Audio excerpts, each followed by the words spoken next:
We need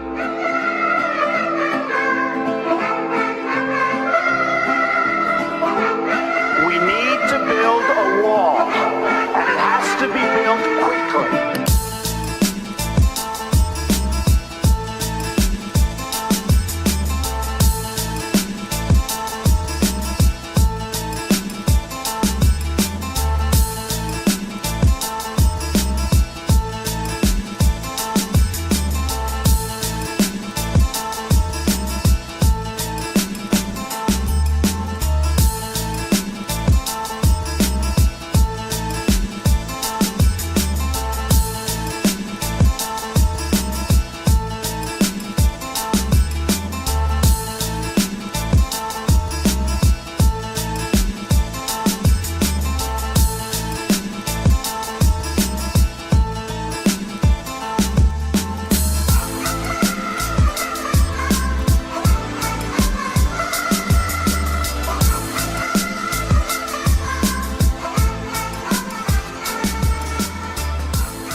Good morning. It is 9:06 on Super Talk 99.7 WTN. Hey, how are you? My name is Chris Hand. Show's brought to you by our friends at Better Water LLC. We love those guys. If you need a water filter, go to betterwater.com. We got a lot of ways for you to listen. iHeartRadio, tune in, the FM dial. We got a lot of ways for you to watch. Facebook, Twitter, Twitch, YouTube, and Rumble are the big ones. You're going to want to watch today. There is a lot of action in Minneapolis that is a bit too dicey to air on the radio, and full disclosure, I'm a little bit lazy and I didn't want to edit out all the cuss words, so we will be playing during the commercial breaks today on the YouTube stream some exclusive footage from the ground in Minneapolis. I think I can boil this down very quickly, and I could end the show very, very quickly today when it comes to what happened in Minneapolis yesterday, and it would just be this: ICE did nothing wrong. Let me say it again for those of you in the back of the class that weren't paying attention. ICE did nothing wrong. There was a woman that was killed yesterday in Minneapolis. It's sad. Nobody wants to see loss of life. And I pray for her family, and I pray for her children. But she shouldn't have been there. She shouldn't have been disobeying lawful orders from law enforcement agents. She shouldn't have drove away. She shouldn't have aimed her vehicle at an ICE agent. She caused that, not the ICE agents. And I look at the outrage from the left, and I find myself calling bovine scatology. That's what we're seeing.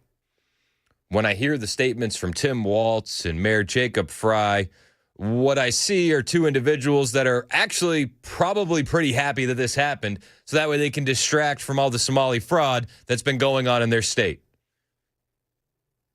They're leaning into this. And get ready. Are we staring down the barrel of a Winter of Love 2026? We're seeing protests kicking off last night in Minneapolis. We're seeing protests this morning. There's going to be a vigil. Did you know there's going to be a vigil outside of DHS in Nashville today? Mostly peaceful vigils. I've also been scanning Reddit and heard that there might be other protests later on tonight at Centennial Park. I haven't seen that confirmed, but these are what these people do. They're all ginned up. They're all outraged. And they're going to let their voices be heard. Despite what the facts of the case show, despite what the video evidence shows, they're going to say that ICE killed an unarmed woman. How could they?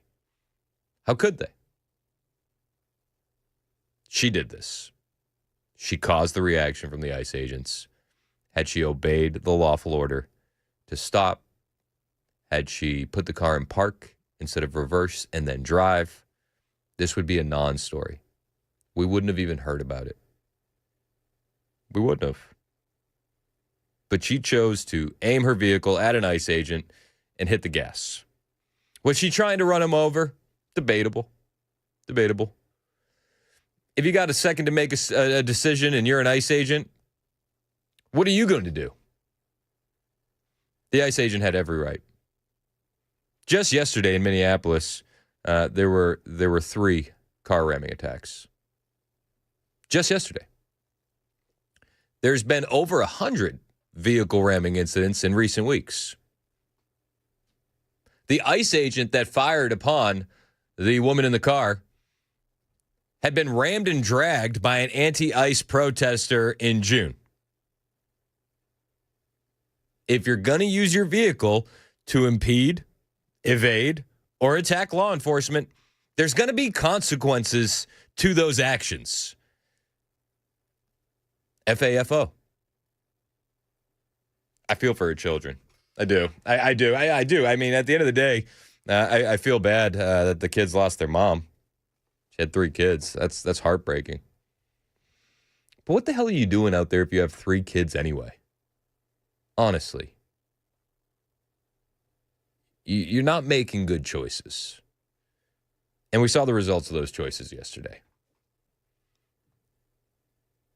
People are pointing at the video and saying, look, she was turning the wheel. But if you look at a slowed down vehicle a slowed down version of the vehicle of the ICE-involved shooting, you see that not only was she aiming the car at him, he did get bumped by the vehicle. And again, you have a split second to make a decision. Is she trying to run me over or is she trying to go the other way?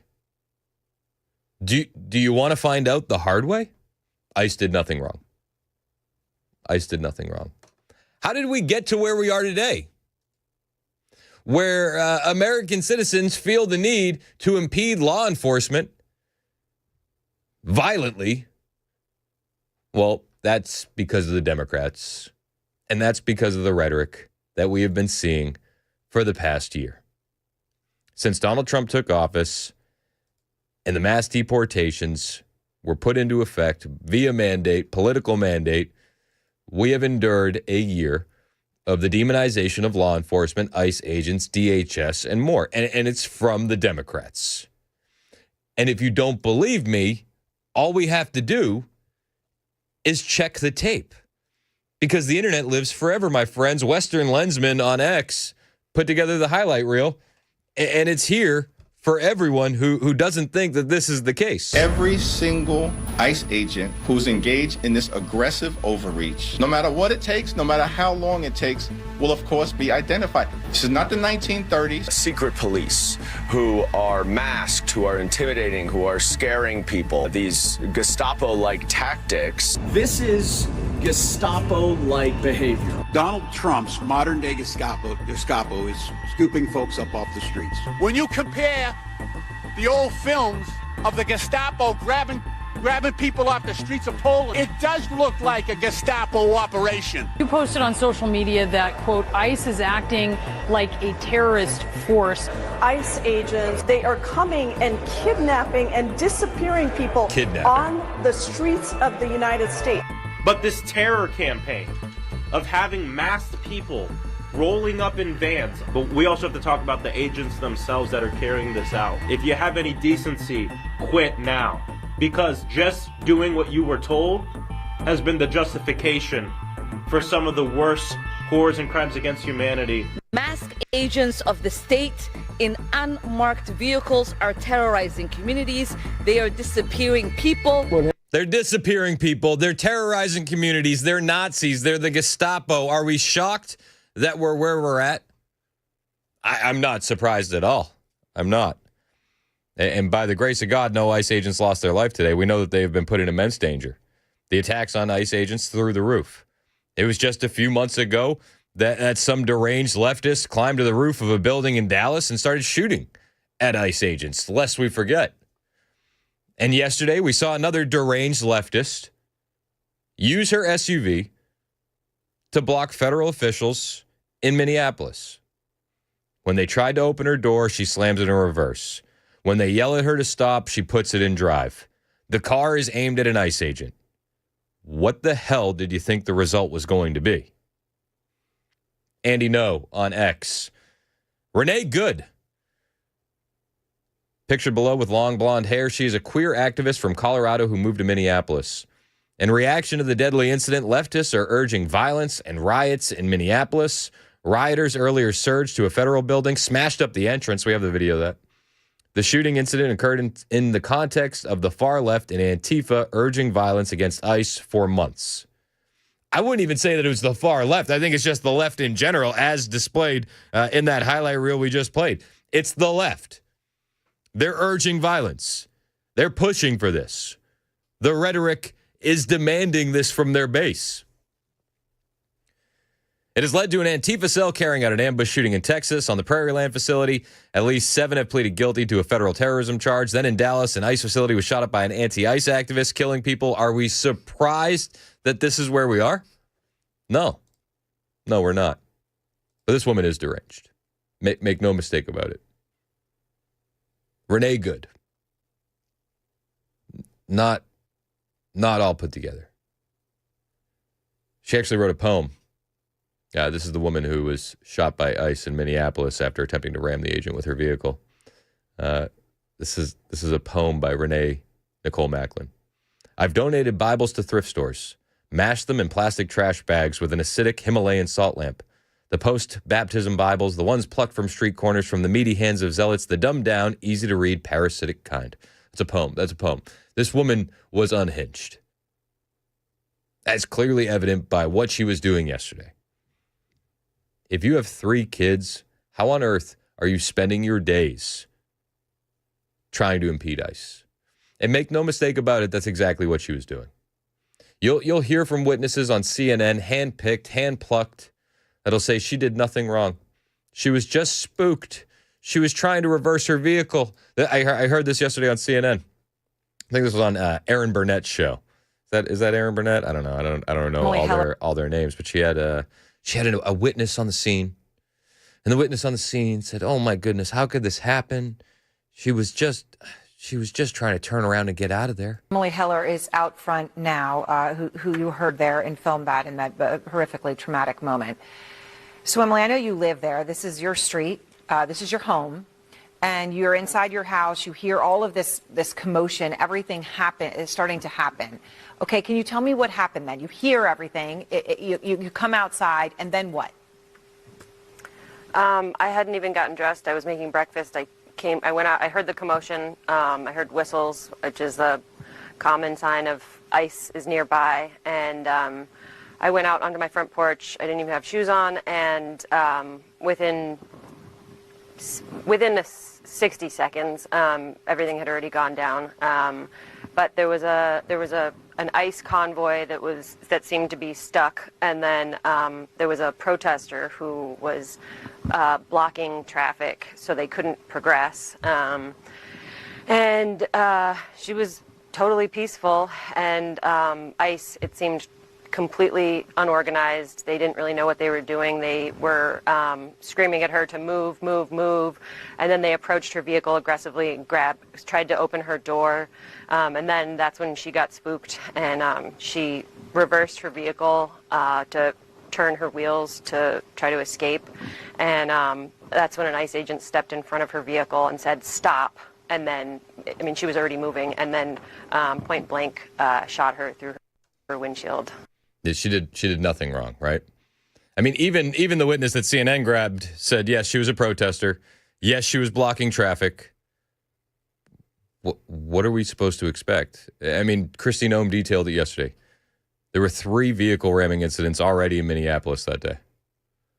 Are they supposed to think that she's going to be mostly peaceful? She was spooked as the ICE agent said, "Stop the vehicle, get out of the car." They went to open the door. That's when she puts it into reverse. "Stop the vehicle, stop the vehicle." That's when she puts it into drive. There's an ICE agent directly in front of her car. She hits the gas. What other decision was he supposed to make? Now, the hand-picked protesters, the hand-picked witnesses that you'll see on leftist media, they're not telling the whole story. They're telling half the story. They try to make it seem like this woman was an angel who did nothing wrong. But she was the leader of a convoy that was following ICE around all day long. In fact, one witness that surprisingly wasn't interviewed on CNN or MSNBC, MS Now, excuse me, said that she was the main car leading the protests all day long, following these ICE agents around. They clearly wanted her out of there because she was the main car leading the protest, is my understanding. I talked to another guy who was driving behind her, but she was very successful in blocking traffic. She was doing what she was set out to do, and so they wanted to get her the hell out of there. She was doing what she was set out to do. So it looked like she was impeding ICE vehicles. Definitely, yeah. Okay. That was her goal. Yeah, oh yeah. She was impeding. That was her goal. You know that's a crime. So that was her goal. That's what she was doing. She was committing a crime. The ICE agent stepped in, said you can't commit crimes, and then she FAFO'd. Again, I mean, it's a terrible situation. And it's going to lead to more violence, as we're seeing in the direct aftermath of it. And I wish it didn't happen. But it could have been easily avoidable. You know where she should have been? At home with her kids. Yeah. Maybe at work. Maybe that would have prevented her from being shot as she impeded ICE officials. It's crazy, man. But who really caused this? The Democrats. Democrats caused this with their rhetoric. Democrats are going to continue to cause more violence with their rhetoric. We have seen example after example after example of their rhetoric leading to violence. And we're going to see more of it. I pray it doesn't get bad, but when you hear statements from Jacob Fry, when you hear statements from Tim Walz, it seems like they want this to get worse. And I think they want it to get worse again so that way they can distract from the Somali fraud that's happening. Your thoughts on the situation? 615-737-9986. If you disagree with me, go to the front of the line. 615-737-9986. No yelling, just a conversation. But on the way, I'll lay out exactly why I believe Democrats caused this. And I'll do it by playing for you the Democrats' own words. We got a lot to talk about, only a little bit of time. It's 9:22 on Super Talk 99.7 WTN.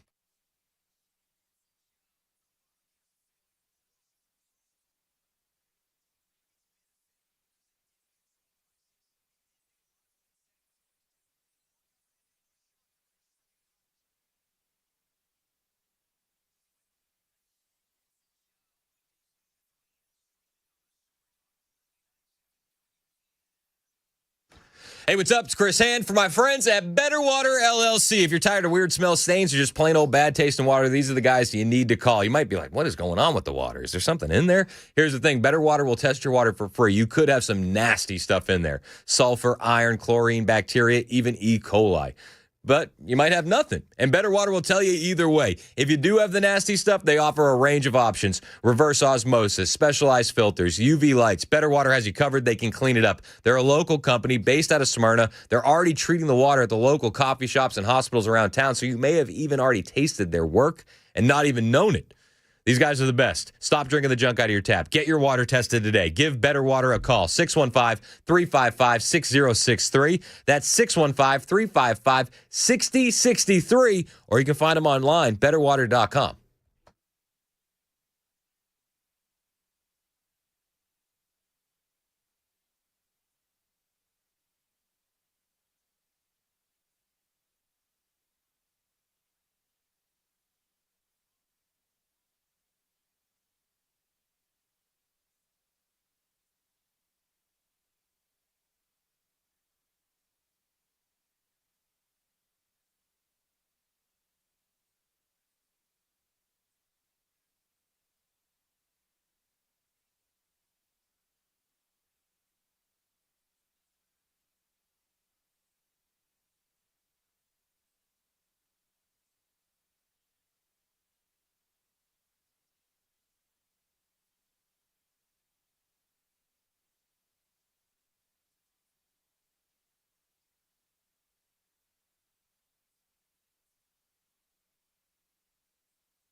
That shooting involving an ICE agent in Minneapolis has closed schools there. We'll have the latest. Also, what is one effect of those tariffs? We'll have a little bit of detail that may surprise you. We'll have that for you at 9:30 on Super Talk 99.7 WTN. That's Jay Harper in the newsroom. Yeah, they did close schools. The safety concerns. Who's making it less safe, I would ask? Is it the hundreds of protesters heading into the city? Is it the wild leftists losing their minds because something happened and they don't want to take accountability? I think so. I got a text here from 2308. He could have just stepped aside. He could have just stepped aside. Blocking traffic isn't a death penalty offense. For someone who professes daily what a great Christian you are, you seem pretty pleased that this woman got killed. Using your platform to condone this speaks a lot about you. Remember what you said when someone you love gets gunned down because they didn't get the F out of the car. I used to think you were a truth seeker, but it's clear today where you stand. Thank you for your text, 2308. I responded with this. You have less than a second to make that call. Less than a second. You can try and use my faith against me all you want, but that doesn't change the facts of the situation, and that ICE agent had every right to make sure he was going home as well. She didn't have to be there. He was doing his job. These two things are not the same. 615-737-9986. I got time for one quick call. Let's go to Billy in Nashville. What's up, Billy? Well, I just want to sort of bring this locally as what happened in Minnesota. Just remember back when they did the surge here, we had this goofy blonde by the name of Afton Bain that decided they were going to ride around and harass and block all the ICE agents and everything. What if this had happened to her? And on this vigil tonight, since she's lost her election, you haven't heard much from her. I just wonder if she's going to be there. Yeah, I mean, there's a vigil happening tonight. Today. I think right now outside of DHS in Nashville. I don't know why they're doing that, but they're doing it. They're having a vigil outside DHS. Afton Bain, listen, I've heard differing reports that she was really just talking crap on social media and wasn't actually doing what she was professing to be doing. But even Afton Bain, as dumb as she is, I think that she would understand to obey a legal order. And if a police officer told her that she needs to get out of the car, I think she would have complied. It's 9:30. We'll take more of your calls on the way on Super Talk 99.7 WTN.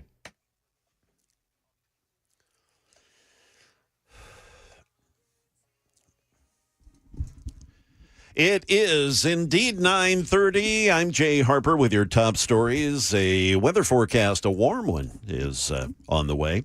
The nation is a bit on edge after that ICE shooting in Minneapolis, in which officials say a woman threatened agents with her vehicle yesterday. ABC's Alex Perez, he's in Minneapolis. Minneapolis public schools have canceled classes today and tomorrow out of an abundance of caution. They say this is at least the third ICE-involved shooting since increased enforcement began. So what is one effect of President Trump's tariffs? Fewer imports are headed into the U.S., ABC's Jim Ryan says that is reflected in the latest report on the nation's trade deficit. The difference between what the U.S. imports and what it exports was nearly cut in half from September to October, from a $48 billion trade deficit down to $29 billion, the lowest since 2009.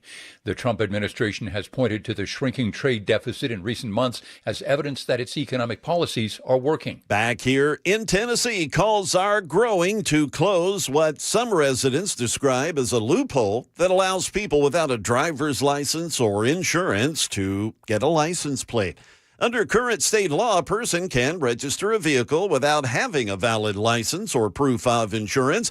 That includes undocumented immigrants. According to the state, acceptable forms of identification to register a vehicle and get a license plate include documents such as a check stub or a work ID.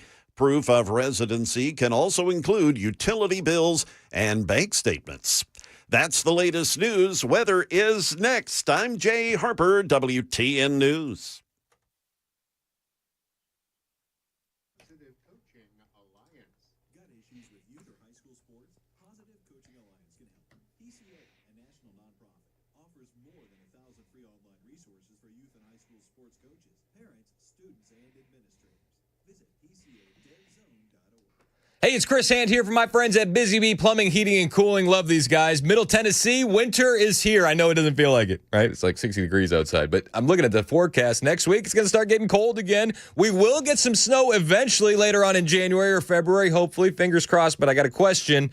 Is your home ready for the stress that's going to put on your system? Are you ready? Well, Busy Bee Plumbing, Heating, and Cooling is making it easy to stay warm and worry-free. If you need a new HVAC, right now you can get 0% financing for 18 months, a complimentary UV light with any new system install, and a free 5-year labor upgrade. That's a $750 value. If you got plumbing needs, same 0% financing, plus a free 50-gallon water heater with select repipes, or $600 off if that doesn't apply. For indoor air quality, they got you covered as well. 15% off UV lights when you book a premium duct cleaning. Service specials include a $49 multi-point furnace inspection and $250 off a smart whole home automatic water shutoff. Perfect protection during the freezes. Call my guys today over at Busy Bee, 615-775-7833, 775-7833, busybeehvac.com.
It's 9:37 on Super Talk 99.7 WTN. Hey, how are you? My name is Chris Hand. The show's brought to you by our friends at Better Water LLC, water filtration systems, water softeners, betterwater.com. A lot of leftists texting in mean things. And every time I ask them to call in and let's have a convo on the air, I'm happy to hear you out. They don't want to have a convo on the air. They say that I'm not worth their time. A lot of angry texts. But you're welcome to call in. See, when I watch the video of the shooting in Minneapolis, I see something that's completely justified. But I'll admit to you that I am not an expert. I'm not a law enforcement expert, and I'll never claim to be a law enforcement expert. All I'm doing is looking at it and saying, if I was in that ICE agent's shoes, would I have done the exact same thing? And I would tell you, if I was that ICE agent, I would have done the exact same thing. You have a split second to make a decision. But again, I'm not an expert. So we got an expert on the line. Her name is Sergeant Betsy Brantner-Smith. She's a retired cop. She has decades of experience training police for situations just like this. She's also a mom and a grandma, which I think you could argue is probably her most important job. But now she is with the National Police Association. And did we just lose Betsy? We're going to get her back on the line. We'll get Betsy back on the line, and we'll get her on the air with us momentarily. In the meantime, I do want to play this video for you. If you're watching us on YouTube or Rumble, it's a slowed-down video of the ICE-involved shooting that does appear to show the ICE agent get struck by the vehicle before opening fire. And if you're watching us on YouTube, you'll see it. It's slowed down. It's a different angle than what the leftists were playing, and you see the officer get hit. You see him then shoot at the car. Again, this is the same officer who back in June was dragged by a protester in another vehicle ramming incident. So this guy has been through a lot. And you know what? He's probably going through a lot today as well. And I pray for him and his family the same way I'll pray for the family of the victim, because it's horrible that this had to happen. It's horrible for the police officer, the ICE agent. He didn't want to have to discharge his weapon and kill someone yesterday. It's horrible for those children who lost their mom. But she made some choices that put her in that situation. And it's hard for me to see it any other way. If you disagree, you're welcome to call 615-737-9986. That being said, and I made the statement earlier, I'm not an expert, so we lined up an expert. Sergeant Betsy Brantner-Smith is on the line with us now. Sergeant Betsy, thank you so much for joining the show. Hey, thanks so much for having me. It's great to talk to you. Likewise. Actually, I was doing my show prep last night, and my wife said, you know who you need to have on? You got to get Sergeant Betsy. She's the best. And you have an extensive background in training law enforcement officers. You've been a cop for decades. You're now with the National Police Association. Give me your instant breakdown with what you saw happen yesterday in Minneapolis, your reaction to the videos that came out, and just an overall view. Well, what we saw yesterday was a terrible tragedy. A young woman, a mom of three, lost her life because she decided to break the law and commit numerous felonies. She had spent the day stalking ICE and all of that, so at some point she gets stuck in the middle of the roadway because she did that to herself. That you can see one ICE agent approach her. He's likely intending to take her out of that vehicle and arrest her. She panics, pulls forward, takes off, and hits a second ICE agent. And you can clearly see on the videos that she hits him. And so he returns deadly force against deadly force, her and her vehicle. And now she's dead. This ICE agent has to deal with what is to come, and America continues to be divided. As a law enforcement trainer, as a police officer, this was a good shoot, but we don't celebrate her death, but we want to use this incident to tell people, stop stalking ICE, stop breaking the law, and let law enforcement do their jobs. When you're going through, and you've trained, dozens, hundreds of police officers, right? Thousands. I don't want to understate it. That's a lot. What does the training look like when you're dealing with situations like these? What are you training officers on the ground on how to respond to an incident just like this? Because there's so many people on the internet that are saying he should have taken 2 steps back and got out of her way. Yeah, of course. All the internet police tacticians are out and about in force today. But here's the thing. A motor vehicle is not necessarily deadly force. But when a driver accelerates towards the officers, tries to run away, uses a car to ram police vehicles, this has been a very typical thing with ICE, and continues to act in this dangerous manner, then deadly force can be utilized. And that's exactly what we train cops to do. Everyone has seen that picture of that round that goes right through the front windshield. You hear people saying, he shot her in the side window and this and that. The first shot went right through the front of the window. We train for that because you've only got really one chance to stop that driver, and that's exactly what he did. This is a well-trained police officer who had, unfortunately, to use deadly force to save his own life. Now, this particular agent was dragged and injured a few months ago in a very similar situation. I've been hit by a car accidentally, but on duty. It's not fun, and it is life-changing, life-altering, and this agent merely saved his own life and the lives of other agents. All Renee Good had to do was stop and comply with lawful orders. She would have been arrested, maybe given a citation, some sort of obstructing citation, and that would have been the end of it. Instead, she's dead. What do you say to individuals who say that ICE doesn't have jurisdiction over U.S. citizens in these situations? What does that look like? Does ICE have the legal authority to remove that woman from her car when she's impeding and arrest her? They absolutely have the authority to enforce federal law. So they can't take her into custody as a U.S. citizen for some sort of immigration violation, but this wasn't an immigration violation.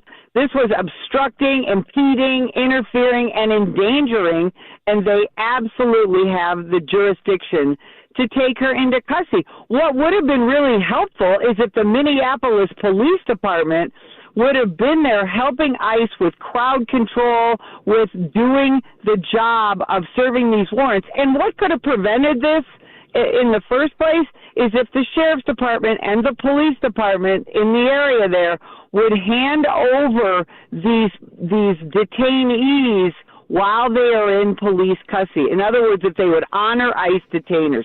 But they won't in these sanctuary cities, so ICE has to go out and hunt these people, and they're hunting the worst of the worst. And you'll hear statements from like Governor Walz, who says, they don't cooperate with us. And I lean on what you just said. Well, you aren't cooperating with them in the first place. The only reason they're in the streets is because you won't allow them into the prisons. So that's a big part of the issue. But when you see the reaction and the statements from Tim Walz, from Mayor Fry, I believe Mayor Fry was telling the police, the Minneapolis police, to back off. As a law enforcement with your extensive history, what does that feel like? How does that make you feel? Well, it's sickening. It makes me feel sick, and I can tell you right now that it makes most of the Minneapolis Police Department feel sick as well. And this is why they are one of the most short-staffed police departments in the nation. Remember, 5 years ago, they had their third precinct burned to the ground. And they continue to bleed law enforcement officers, and there's a contingent of officers that are just hanging on to get their pension, and they're getting out. But so many law enforcement officers in the Minneapolis Police Department have left prior to the completing their entire career because they couldn't take it anymore. Jacob Frey he's mentally ill, in my humble opinion, and the police chief there, Brian O'Hara, is an embarrassment to this profession. And, Tim Walz, hopefully he ends up in federal prison eventually on fraud charges. Yeah, I'm with you 100%. As you see the Democrats react to this and the rhetoric is ramped up, does that increase fears for ICE agents? Does that increase the threat of violence? We've seen a 1,300% increase in attacks on ICE agents since 2025. What happens next? Well, they're going to have to continue to do their job while constantly watching their back. So that's going to take more agents. And I think what you're going to see is the Trump administration is going to have to activate the National Guard to be able to keep these agents safe. Again, I want to remind everybody that these agents yesterday were doing their job while being followed around by these quote-unquote legal observers, including Renee Good and her wife. And so when people get in the way like that, you've got to pay attention to these dangerous people that you're trying to serve warrants for, as well as pay attention to, who's behind you, who's around you, what are they doing. And we now know that these people are willing to attempt to harm ICE agents. It's going to make life more dangerous for ICE agents, but it's also going to make life more dangerous for the entire community. We need to let cops do their jobs, and that includes ICE. Amen. You mentioned the National Guard a minute ago, and Tim Walz has said that he may activate the National Guard. Tim Walz also yesterday said that they're at war with the federal government. What does that look like if we find ourselves in a situation where Tim Walz is ordering the National Guard to combat the ICE agents on the ground in Minneapolis? Well, that certainly sounds a little insurrection-y, doesn't it? We keep hearing that word thrown around. He's not going to do it, but if he activates the National Guard, it's going to be to save his businesses and his neighborhoods, because what he and Jacob Frey have done, Jacob Fry, is incite people into marching and protesting. Hopefully it didn't last night. Hopefully it doesn't devolve into fires and looting and things like that. But the National Guard is not going to take on federal law enforcement, and if he decides to do that, we'll see what happens, but it won't end pretty for Tim Walz. What does rank and file Minneapolis police officers feel at this moment during all of this? There's got to be good police officers on that force, so you would imagine that the majority of them are great, but when they see this battle going on between federal authorities and state and local authorities, they're kind of between a rock and a hard place right now. Well, they are, and it's exhausting. 15 years ago, the Minneapolis, Minnesota Police Department was one of the best, the finest, the most progressive police departments in this country. But now it's devolved into cops working 16-hour shifts. They can barely hang on. And understand, they've got a gang problem. They've got an immigration problem. They've got a crime problem in Minneapolis. It is not the city that it was 10 or 15 years ago, and those cops are tired, they're frustrated, and it's going to be a continued problem as the attrition happens and those cops retire or leave for agencies that are going to treat them better. Based on your experience and your training, does this situation get diffused or does it get worse before it gets better? It depends on the media. It depends on the Democrat Party. It depends on the activists. Again, what did we say after Charlie Kirk was murdered? Got to tone down the rhetoric, right? Tone down the rhetoric. I can't see anybody toning down the rhetoric right now, but that's what needs to happen. But because of the fraud exposure in Minneapolis and beyond, throughout the state of Minnesota, I don't think the rhetoric is going to be toned down, because the Democrats in Minnesota and nationally have got to use this to diffuse and deflect from those fraud investigations. But what'll help? Tone down the rhetoric. I'm with you. Sergeant Betsy Brantner Smith, you can find her on X at Sergeant Betsy Smith, SGT, Betsy Smith. How can we support you and your mission with the National Police Association? Go to nationalpolice.org, nationalpolice.org. Click on the donate button. Help us do all the great things we are doing for the American law enforcement officers and the people like you who support us. Hey, I appreciate you, Sergeant Betsy, and thank you for taking the time. We're going to have you back on again real soon, because I do think we're going to need your expertise again here in the future, unfortunately. Absolutely. Hug your wife for me. She's a brilliant woman. I will. She's the best. Way smarter than I am. I can guarantee that. 9:51 on Super Talk 99.7 WTN.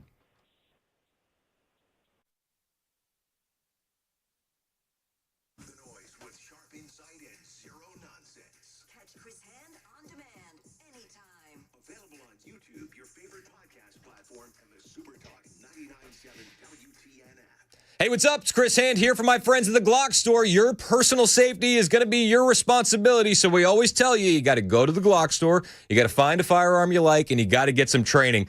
For years now, you've been hearing me talk about the Glock store and everything Glock that they do. It's in their name. Have you heard about the latest Glocks that they got in stock, the Gen 6? These are the ones with the new optic system, the RTF6 texturing, the enlarged beaver tail, the flat face trigger guard, undercut, and more. The list goes on. The Gen 6 Glocks are the most refined stock Glocks ever produced. And as you might expect, Glocks already got their hands on them. They got the Gen 6 G17s, 19s, 45s, and they're gone. Yeah, they were there, and now they're gone. That's because the Glock store is actually letting you pre-order these bad boys, so you'll be one of the first to get your hands on them. And as a way of saying thank you for your pre-order, you mention my name, Chris Hand, you get a free extra magazine with the purchase of your new Gen 6 Glock. That's all you got to do. You just got to say, Chris Hand sent me, you get a free magazine, an extra free magazine with your new Gen 6 Glock. So go down to the Glock store today, check out the Gen 6 Glocks in the rental department. If you like what you see, feel, shoot, well then tell them you heard about it on the show and place your pre-order. This is a limited time offer and only from the Glock store, minutes from the airport, worth the drive from anywhere, always open online, glockstore.com.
Should kids be on this platform, period? No, it's not worth it. It's only going to create headaches for you. Roblox itself, it is a predator haven. There are games on Roblox like XYZ Public Bathroom Simulator. Has about 7 million visits, and the whole premise of the game is showering together with kids. It's basically open season for sex predators on this app.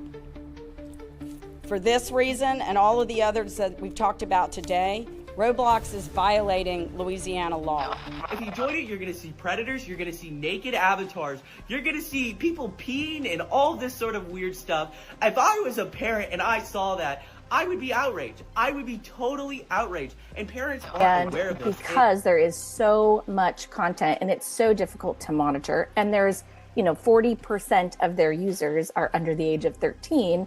Of course, it's a place where predators have learned how to network and gather and groom children.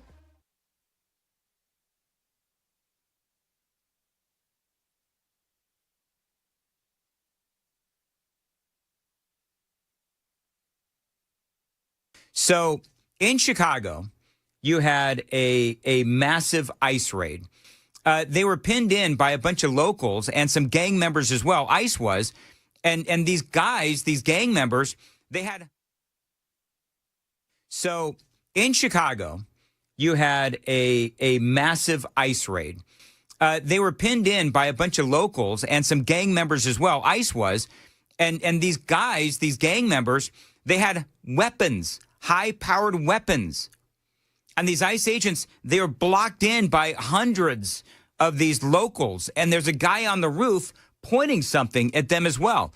And so ICE ended up, to get out of this, because they're calling for backup and the whole thing, they ended up releasing some tear gas, and everybody starts freaking out because there is, in Chicago, this is so insane, a temporary restraining order that does not allow tear gas to be released unless the ICE agents face an imminent threat or they give 2 prior warnings. Now, first of all, I don't believe that ICE would use tear gas unless it was an imminent threat. But the point is that they're making it harder and harder for ICE to do their job. The longest criminal sentence in Tennessee history's been imposed. We'll fill you in on what that's about. Also, new government nutrition guidelines are out, and they are raising some eyebrows. We'll have that at 10 o'clock on Super Talk 99.7 7 WTN. That's Jay Harper in the newsroom. My name is Chris Hand. Show's brought to you by Better Water LLC. Water filtration systems, water softeners, betterwater.com. Mason Fleming's producing. We got a good team here today. But the most important member of the team is you. 615-737-9986. If you want to call in or text in. If you disagree, you go to the front of the line. I'm not here to yell and have a screaming match with you, but I am open to a conversation. Mike in Nashville disagrees, and I'm here for it. What's up, Mike? Oh, Mike's backing up. Yeah. Hey, what's up, Mike? Yeah, can you hear me? Yes, sir. What do you got? Yeah, can you hear me now? Yes, sir. Yeah. No, I don't disagree with you. I disagree. Chris, I don't know what video you're looking at, but there's a video out there. It's in Super 3 slow motion. The officer never got hit. Yes, his life was in jeopardy, but the officer, you can clearly see that his foot and his feet, she might have slightly brushed him on the hood of the car when she lunged forward and he shot the first bullet. But you can clearly see he's on the side of the vehicle shooting into the driver's side door. I mean, but Mike, hold on. I will, I promise.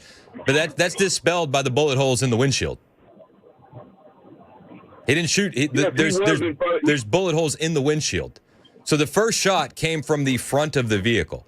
I have a video up on the YouTube stream right now that does show him get bumped. I'm not saying that he got slammed with a vehicle, but he got bumped by the vehicle. And in that situation, you got a split second to make that call. Yes. I agree with you. I have no problem with that. The officer did what he was supposed to do. But here's the problem I have, and it's with Donald Trump. Donald Trump got a whole bunch of commotion started yesterday. Donald Trump said that the officer went to jail and he's lucky to be alive. That officer didn't have any life-threatening injuries, Chris. Donald Trump, before he makes these types of statements on the internet or on television, he needs to make sure that this is accurate, because what he said yesterday on his social media is not accurate. The officer did not. He might have went to the hospital, but he didn't sustain life injury. And Donald Trump needs to watch that. And it's not just him; it's the other politicians like AOC. This woman here, she needs to be something too severe. She said that officer murdered that woman. Do you know how much heat that puts on these ICE agents in America when you got a congressman saying that this guy murdered this woman in the streets of America? She's making people think that all ICE agents are Gestapos, Nazis, like idiots think, and these people are just doing their job, Chris. So people like AOC and Ilhan Omar, maybe you can play the video today of what Omar said and AOC said, and both of them are disgusting.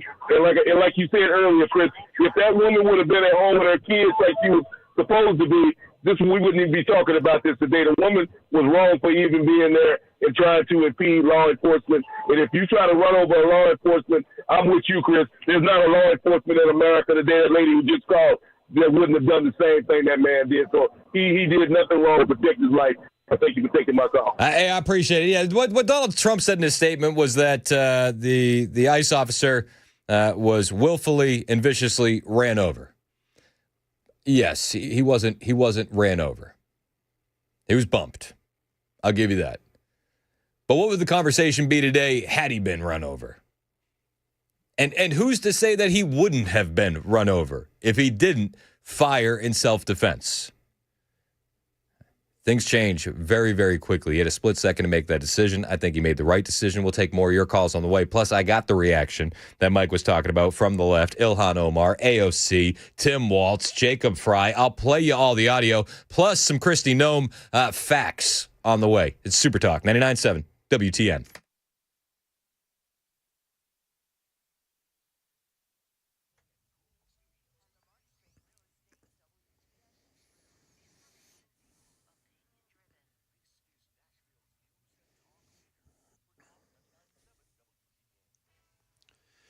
We are coming up on 2 minutes past 10 a.m. I'm Jay Harper with your top stories. A weather forecast is coming up. A McMinn County judge here in Tennessee has imposed one of the longest criminal sentences in Tennessee history on a man convicted of repeatedly sexually abusing children. 29-year-old Kentarius McGuffey has been sentenced to 10 consecutive life sentences without parole, plus an additional 16 years in prison for sexually abusing kids. McGuffey pled guilty to 27 charges, including aggravated rape of a child, especially aggravated sexual exploitation of a minor, continual sexual abuse of a child, and sexual exploitation of a minor. That's according to District Attorney General Stephen Hatchett. The case began in 2024 after the National Center for Missing and Exploited Children tipped off law enforcement about child sexual abuse material being uploaded to Snapchat. New government diet guidelines are out now. The Health and Human Services Department says the guidelines have promoted foods like red meat, whole milk, and fruits and veggies. ABC's chief medical correspondent, Dr. Tara Nurula, has more on this new guideline. The concern comes around things like red meat and whole fat dairy and using butter and beef tallow to cook. There are groups like the American Heart Association, which are a little bit concerned about that. So while they say in this report that you should keep saturated fat levels to less than 10% of your calories, if you're eating a lot of butter and red meat, by virtue of that, you may end up going over that. And we know that saturated fat can be linked to cardiovascular disease. The guidelines on recommended booze intake have also changed, and for the first time, there's no specific amount that has been highlighted. Rather, the guidelines say that people should just, quote, limit alcohol beverages. The flu continues to creep throughout the country at last count, sending at least 120,000 people to the hospital. Tragically, the Centers for Disease Control and Prevention has recorded 5,000 deaths related to the flu thus far this season. This is Jim Ryan. Dallas area physician Cesar Termolo knows how deadly the flu can be, and not because he's a pediatrician. My daughter died from the flu. In 2019, 16-year-old Reese Termolo got sick. Her first fever was January 9th. 24 hours later, she passed away January 10th. Reese had been vaccinated, but the vaccine that year didn't protect against the strain of the illness that killed her. Still, Dr. Termolo urges parents to make sure their kids have their shots. You have to be able to take the flu seriously. That is the latest news. Weather is next. I'm Jay Harper, WTN News.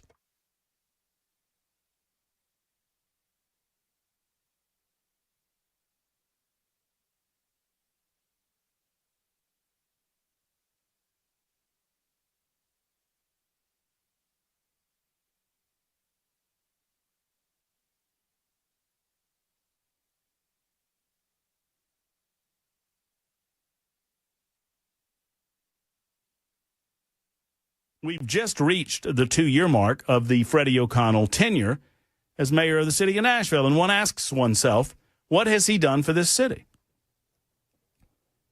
Now, look, I've had Freddie on this show, and do I need to tell you yet again that he seems like a nice enough guy? Do I need to? Oh, he seems like a nice enough guy. I'd like to sit down and have a beer with him. You know, my grandma seems like a nice enough lady, but she's dead. I don't want her to be the mayor of Nashville. Just because they're nice people doesn't mean that they're good leaders. Now, Freddie is set to be on this radio show in 3 weeks. November 7th, we have him slated, I think, in the 3 o'clock hour. I was talking to his guy, Alex Apple, about that just several days ago. And we will present all of this to him. Tell me what your accomplishments are as mayor of this city, besides raising taxes, because you've done that twice. Twice.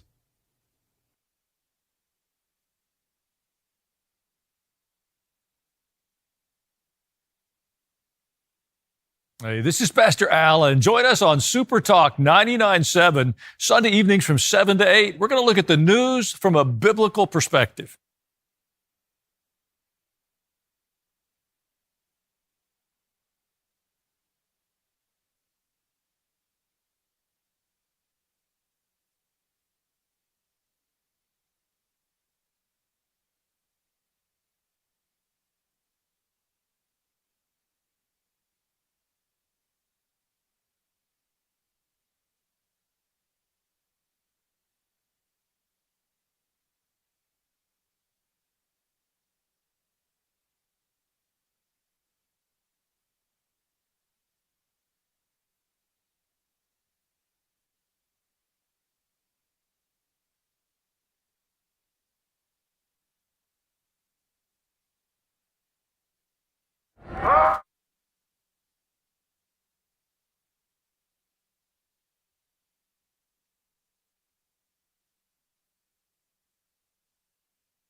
It's 10:07 on Super Talk 99.7 WTN. My name is Chris Hand. Show's brought to you by Better Water LLC. You are welcome to join the show. Shout out to everybody in the YouTube chat, the Rumble chat, on the text line, and on the phone line, 615-737-9986.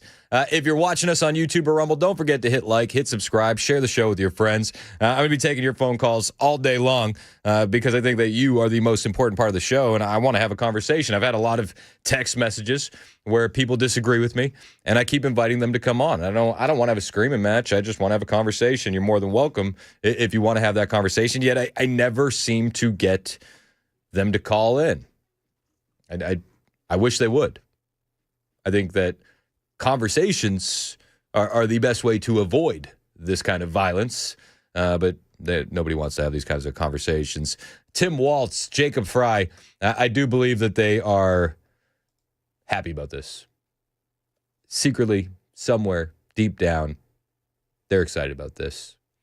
I think Jacob Fry, the mayor of Minneapolis, I think Tim Waltz, the governor of Minnesota, are very excited that they can use this to distract from the fraud that has been going on in Minnesota. I think that they are hoping and praying for a winter of love, a George Floyd 2.0.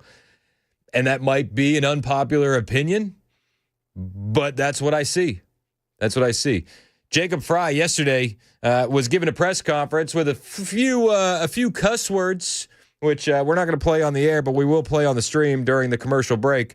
So hang out with us on YouTube and Rumble. But I'll play you a snippet of what Jacob Fry said yesterday. Collectively are going to do everything possible to get to the bottom of this, to get justice, and to make sure that there is an investigation that is conducted in full. But what we do know is that a 37-year-old woman is dead and that she was shot by ICE.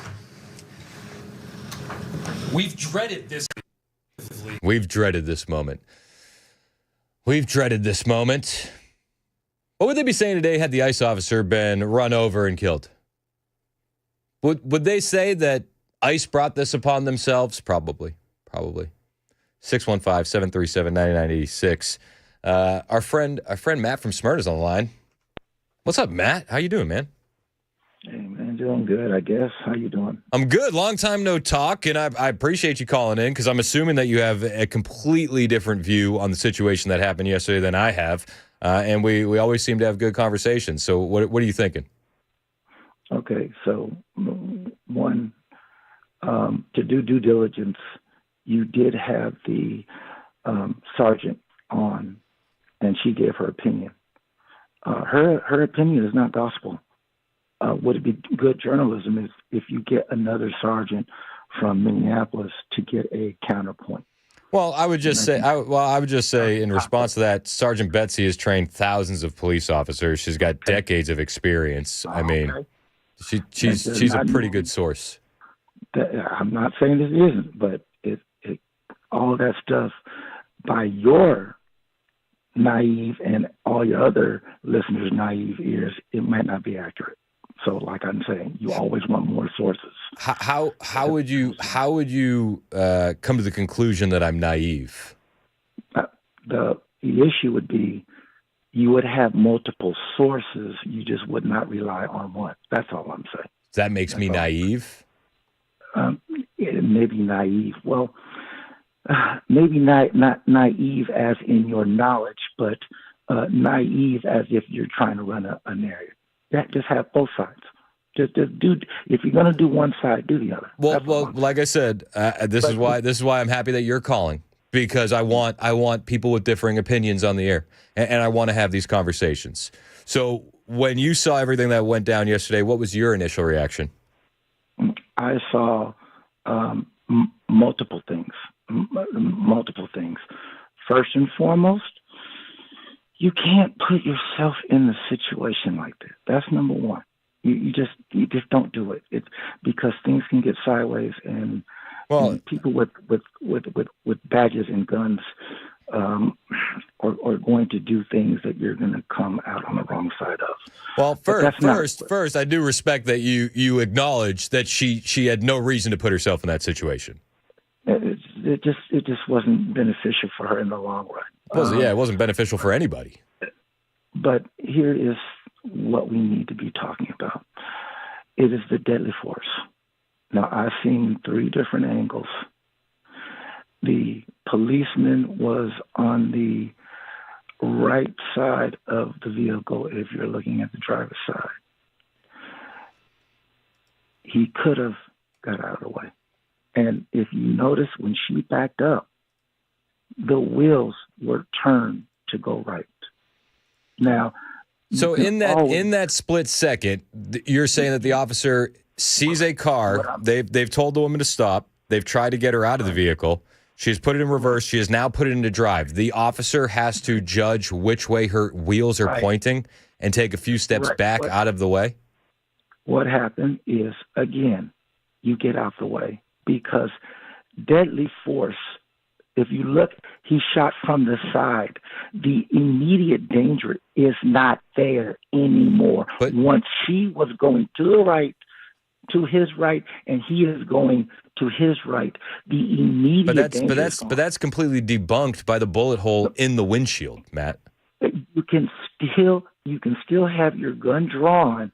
And remember, the car did not go 1,000 miles an hour. No, it was, if you just look at the tire rotation of it moving, it was moving right. So what I'm saying is you could have drawn your weapon, but again, you could have gotten out the way. You have facial recognition. You had the plate. You can go get her later. And then you can give her putting officers in jeopardy with the car. So he was not authorized. He 100% gets bumped by the vehicle. I'm not saying that he's getting run over. The same officer got hit by a vehicle and dragged by a protester back in June. Okay. Well, you have a split second to make that decision. A car is a deadly weapon. Okay. How is he not justified to use deadly force? That was the case. The first officer that went towards her would have had his weapon drawn, and that wasn't the case. The first officer was trying to open the doors, and you can see him with both hands. Was his weapon drawn? No, she was in. Not. But this is before she puts it into reverse and before she puts it back into drive. Again. When she put the car in reverse and went forward, the wheels immediately turned right. That means she knew that there was a person there, and she's avoiding. She's not trying to hit him. She's avoiding. And at that moment... So you're saying that the police officer needed to be looking which way the wheels were going. Again, that's your angle. The police officer in that 1 second where he hears the car back, he sees the car back up, he sees the car go into drive, he hears the accelerator punched. He needs to look down and double check where the wheels are. No, what you do is common sense is you get out the way. The common sense, common sense is that there's the training that's provided to police officers is that this is a deadly weapon, and it's barreling towards you at this point. It's not barreling, Chris. It's not even going 1 mile, 2 miles an hour. It's not barreling. Okay, but it didn't have a chance to speed up because as soon as this car started approaching him and he hears the accelerator punch, he took action. Chris, I understand that people can get very hurt going 5 miles an hour, 6 miles an hour. Yes, you can die going 6 miles an hour. I will give you that. But you are trying to protect public and you are trying to protect yourself. The first thing you do not do is to use deadly force, especially with this. And it's not going to go well. I completely disagree. There's no way that this guy gets found guilty in any kind of court. You know what? It was a completely justified shooting. No, it's not. You know what? If he was dead center in that hood, I'd give you that. But he wasn't. He doesn't have to be. He doesn't have to be dead center. The car is coming towards him. You have an out. You have an exit that you can possibly use. You do not have deadly force. Is the last force you use. Okay. Let's role play a little bit, Matt. If you're in the driver's side and there's a car, and there's a police officer in that exact position, and you put the car into drive and you hit the accelerator, what do you expect the police officer to do? What I expect him to do? Well, I'm going to tell you right now, I don't expect him to shoot me, but I expect some kind of repercussion. But first, like I said, first and foremost, I wouldn't be there, number one. But number two is people are making dumb mistakes and getting their lives shot for it. And that is the problem. We are see, deadly force has rules of engagement.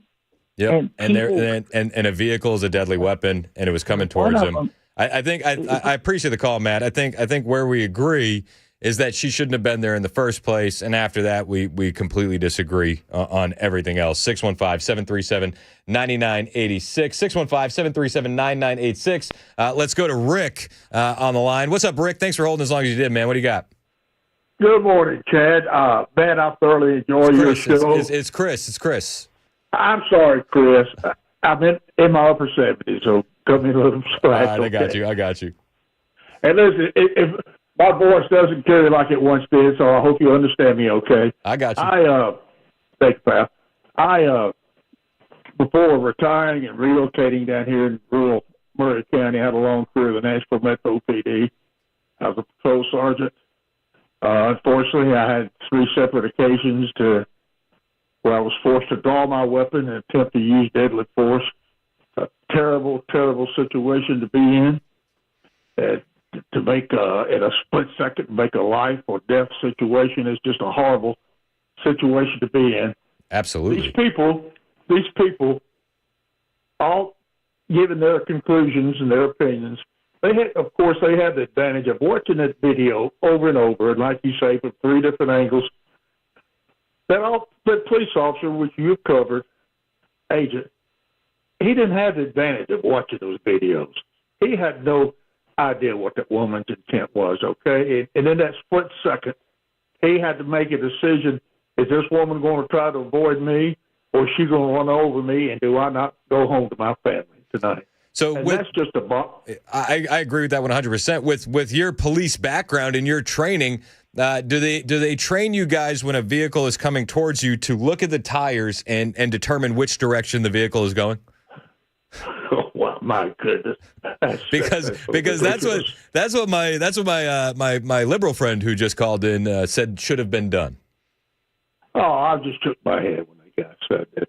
These people, if they would just for once just put themselves in that position, and you have 1 second to decide if you're going home to your family or not, and just think about that. Okay, that's all you got to do. Yep. It's unfortunate. But my goodness, it's a clear cut of self-defense. And you know what? I'll admit, after watching the videos over and over, the victim, her intent may not have been to run over him. Yep. It may have been to avoid him and escape. But he did not know that. We don't know that, and he did not know that. And he wanted to go home to his family. And Amen. the woman should have never put herself in that position. Sorry to preach, but this whole deal upsets me. But, Rick, yes, I'm grateful that you called in, and I'm grateful for your opinion with your expertise and your background. Thank you for the call. AJ in Nashville, you're next on Super Talk. What's up, AJ? Hey, Chris. First, man, I got to say, I'm a big fan of yours. I disagree with some of the stuff you guys say. Nobody agrees with everything. But, man, I watched the video. I saw the guy getting bumped, but the car was on his side. He was in no danger. He couldn't have gotten run over. I feel like he used deadly force because of his past experience. It's just, I deliver for a living. I work for UPS. I mean, I come in contact with cars that are like literally zooming by me. I just kind of step out of the way. I understand he was bumped. I understand that the situation was just so hectic that, you only got a split second to make a decision. But, man, it's just, I can't justify that shooting because the guy was on the side. The car was kind of away from him, like he was standing on the side of the window. I mean, but that's just incorrect because and we have the benefit of all the different angles of the videos. He's bumped by the front of the vehicle. The first shot goes through the windshield. How does he know in that 2 seconds that he's not trying to be run over? Is it possible that the shot went through the side window and then up through the windshield? That's why the holes are there in the windshield. No, I don't think that was the case. But I mean, if he was in front of the car, man, I totally agree with what happened. He was. I mean, he was. And if you're watching us on YouTube or Rumble, I mean, you're seeing the video. He was in front of the car, and then he opened fire, and the car turns. And I don't see it. I don't see it any other way. And in that split second, I mean, we have the benefit of a slowed down version of the video on the YouTube page. It's, half speed, right? So it doesn't even look as fast as it was in real time. When you got a split second to make that call, and this woman has just ignored lawful orders to stop the vehicle, put the vehicle in park, open the door, get out of the vehicle. I mean, what other conclusions are you supposed to come to? But Chris, can I say one more thing before I hang up? Absolutely. Man, you know how a lot of us are, Republicans, conservatives, and some of us are disagreeing with what happened today. I bet you my bottom dollar, no Democrat would disagree with Kirk being shot.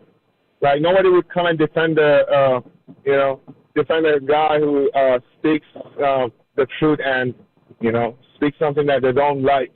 They wouldn't come and defend, the victim in that scenario. So I feel like we still, doing better than, most. Even if I, don't agree all the time with you guys, but still, man, we're on the right side of the history. But if you're saying you wasn't part of the comment, I believe you. One sec.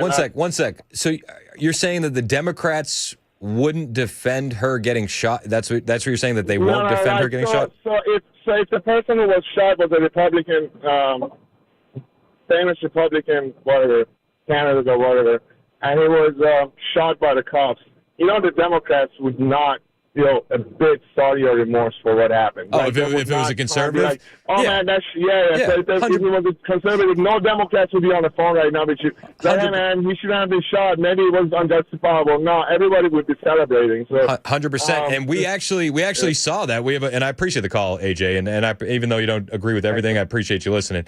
But we saw an example of that. The Democrats not caring when an unarmed woman was shot. It was about 5 years ago on January 6th. Her name was Ashley Babbitt. It's 1025, Super Talk, 99.7 WTN.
It's 1029 on Super Talk 99.7 WTN. My name is Chris Hand.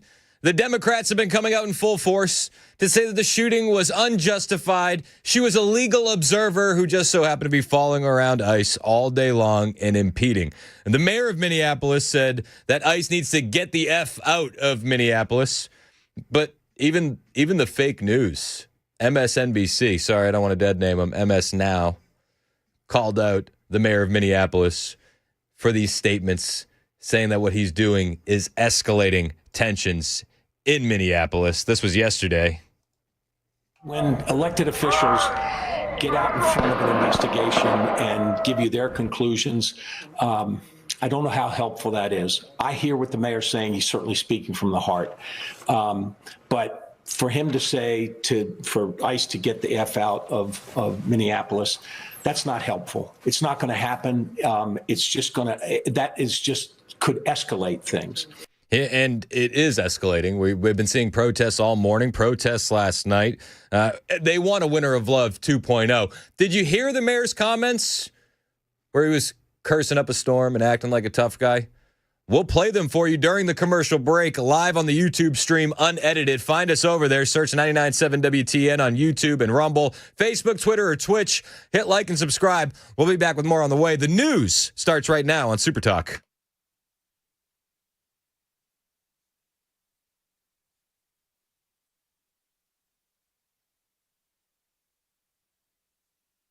And I'm Jay Harper with your top stories. A weather forecast is on the way. Many in the nation on edge after the deadly ICE shooting in Minneapolis, in which officials say a woman threatened agents with her vehicle yesterday. ABC's Alex Perez is at the scene. Minneapolis public schools have canceled classes today and tomorrow out of an abundance of caution. They say this is at least the third ICE-involved shooting since increased enforcement began. One effect of President Trump's tariffs, fewer imports are coming into the United States. ABC's Jim Ryan says that's reflected in the latest report on the nation's trade deficit. The difference between what the U.S. imports and what it exports was nearly cut in half from September to October, from a $48 billion trade deficit down to $29 billion, the lowest since 2009. The Trump administration has pointed to the shrinking trade deficit in recent months as evidence that its economic policies are working. Back here in Tennessee, calls are growing to close what some Tennesseans describe as a loophole that allows people without a driver's license or insurance to obtain a license plate. Under current Tennessee law, a person can register a vehicle without having a valid driver's license or proof of insurance. That includes undocumented immigrants. According to the state, acceptable forms of ID to register a vehicle and get a license plate include documents such as a check stub or a work ID. Proof of residency can include utility bills or bank statements. That's the latest news. Weather's next. I'm Jay Harper, WTN News.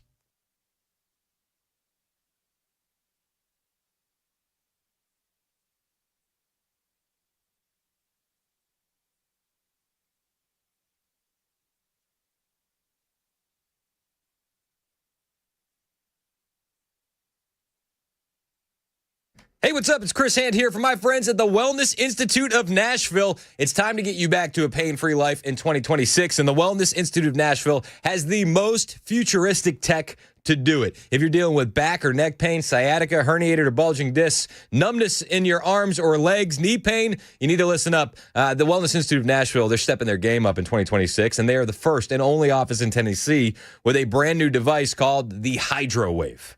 The HydroWave stimulates stem cells for real cellular healing with no surgery, no needles, no opioids. You pair that with a non-surgical spinal and knee decompression. This is about as advanced as it gets. These guys are using anti-gravity machines, robotic lasers, and they'll actually take the time to study your MRI, understand it, and explain what's happening and how to fix it. Start a pain-free life. You can do it with the Wellness Institute. 615-246-5009. 615-246-5009. Or find them online, painisbad.com.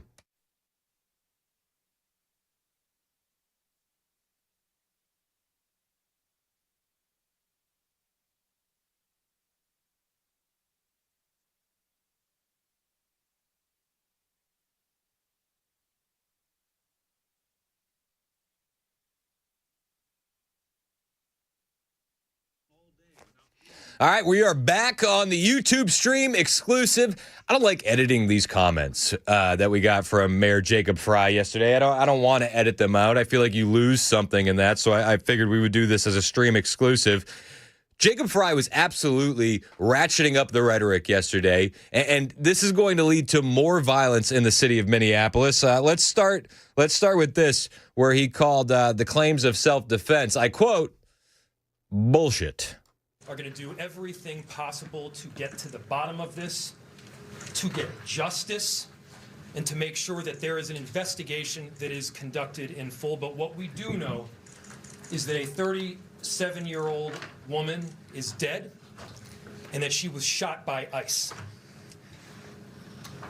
We've dreaded this moment since the early stages of this ICE presence in Minneapolis. Not only is this a concern that we've had internally, we've been talking about it. They are not here to cause safety in this city. What they are doing is not to provide safety in America. What they are doing is causing chaos and distrust. They're ripping families apart. They're sowing chaos on our streets. And in this case, quite literally killing people. So they are already trying to spin this as an action of self-defense. Having seen the video of myself, I want to tell everybody directly, that is bullshit. It's not. Facts matter. It's not bullshit. And he also had a message to ICE agents. Say, again, that'll make this situation better, but I do have a message for our community, for our city, and I have a message for ICE. To ICE, get the fuck out of Minneapolis. How about no? Actually, they're going to continue their operations. We'll be joining you back on the radio side here. Give us about 10 seconds to pause, and we'll be back on your radio and live on the stream. It's 10:36 on Super Talk 99.7 WTN. Hey, how are you? My name is Chris Hand. The show is brought to you by our friends at Better Water LLC. Water filtration systems, water softeners, betterwater.com. You can watch the show, Facebook, Twitter, Twitch, YouTube, Rumble. We do have some clips that we just played exclusively on the stream of Mayor Jacob Fry melting down, calling what happened yesterday bovine scatology, and then telling ICE agents that they need to, and I quote, get the F out of the city. Yet the questions that aren't being asked today is, why are there caravans of vehicles following around ICE agents and impeding them? Why was this woman there in the first place? I mean, I think I know why. It's the rhetoric of the Democrat Party. These people are unhinged, and they find more unhinged individuals, and they lean into that. They ramp up the rhetoric, and then we see violence. But the question is, why are these convoys there in the first place? Scott Jennings had the audacity to ask that question a little while ago on CNN. Homeland Security call it domestic terrorism there. Andrew McCarthy, a conservative lawyer who writes for the National Review, wrote of that, quote, that is the kind of hyperbole we don't need from an agency that exists because of terrorism. It was established due to the 9/11 atrocities and should presumably know what it is and is not. Whether we conclude it's an attempted murder or an attempted escape, it is not a terrorist act. Scott, I should note, McCarthy also wrote that he thinks that what happened was probably within the scope of the law. Obviously. But he didn't like what Kristi Noem went out and said there. Did she need to say that? Probably not. But that doesn't mean she shouldn't go out and defend the ICE agent. It doesn't mean that I wouldn't expect DHS to defend their agents who are routinely under attack around the country. We've seen hundreds of car incidents and ICE operations around the country. The correct question to be asking, I think, today is, why was this incident occurring in the first place? Why is there a convoy of vehicles, according to several witnesses, attempting to impede a perfectly legitimate federal law enforcement situation? So I think arguing about the rhetoric, perfectly fine. To me, I want to get to the root cause of why there is a group of people in this country who believe it is their responsibility to drive convoys of vehicles into perfectly legitimate federal law enforcement situations. I think that's the real question. And we've seen the president's statement calling out paid agitators. You know who was asked about that? Was one Jacob Fry. He actually went on Jen Psaki's show yesterday, and Jacob Fry did not want to say who is behind these large-scale protests because they're anything but organic, and we all understand that.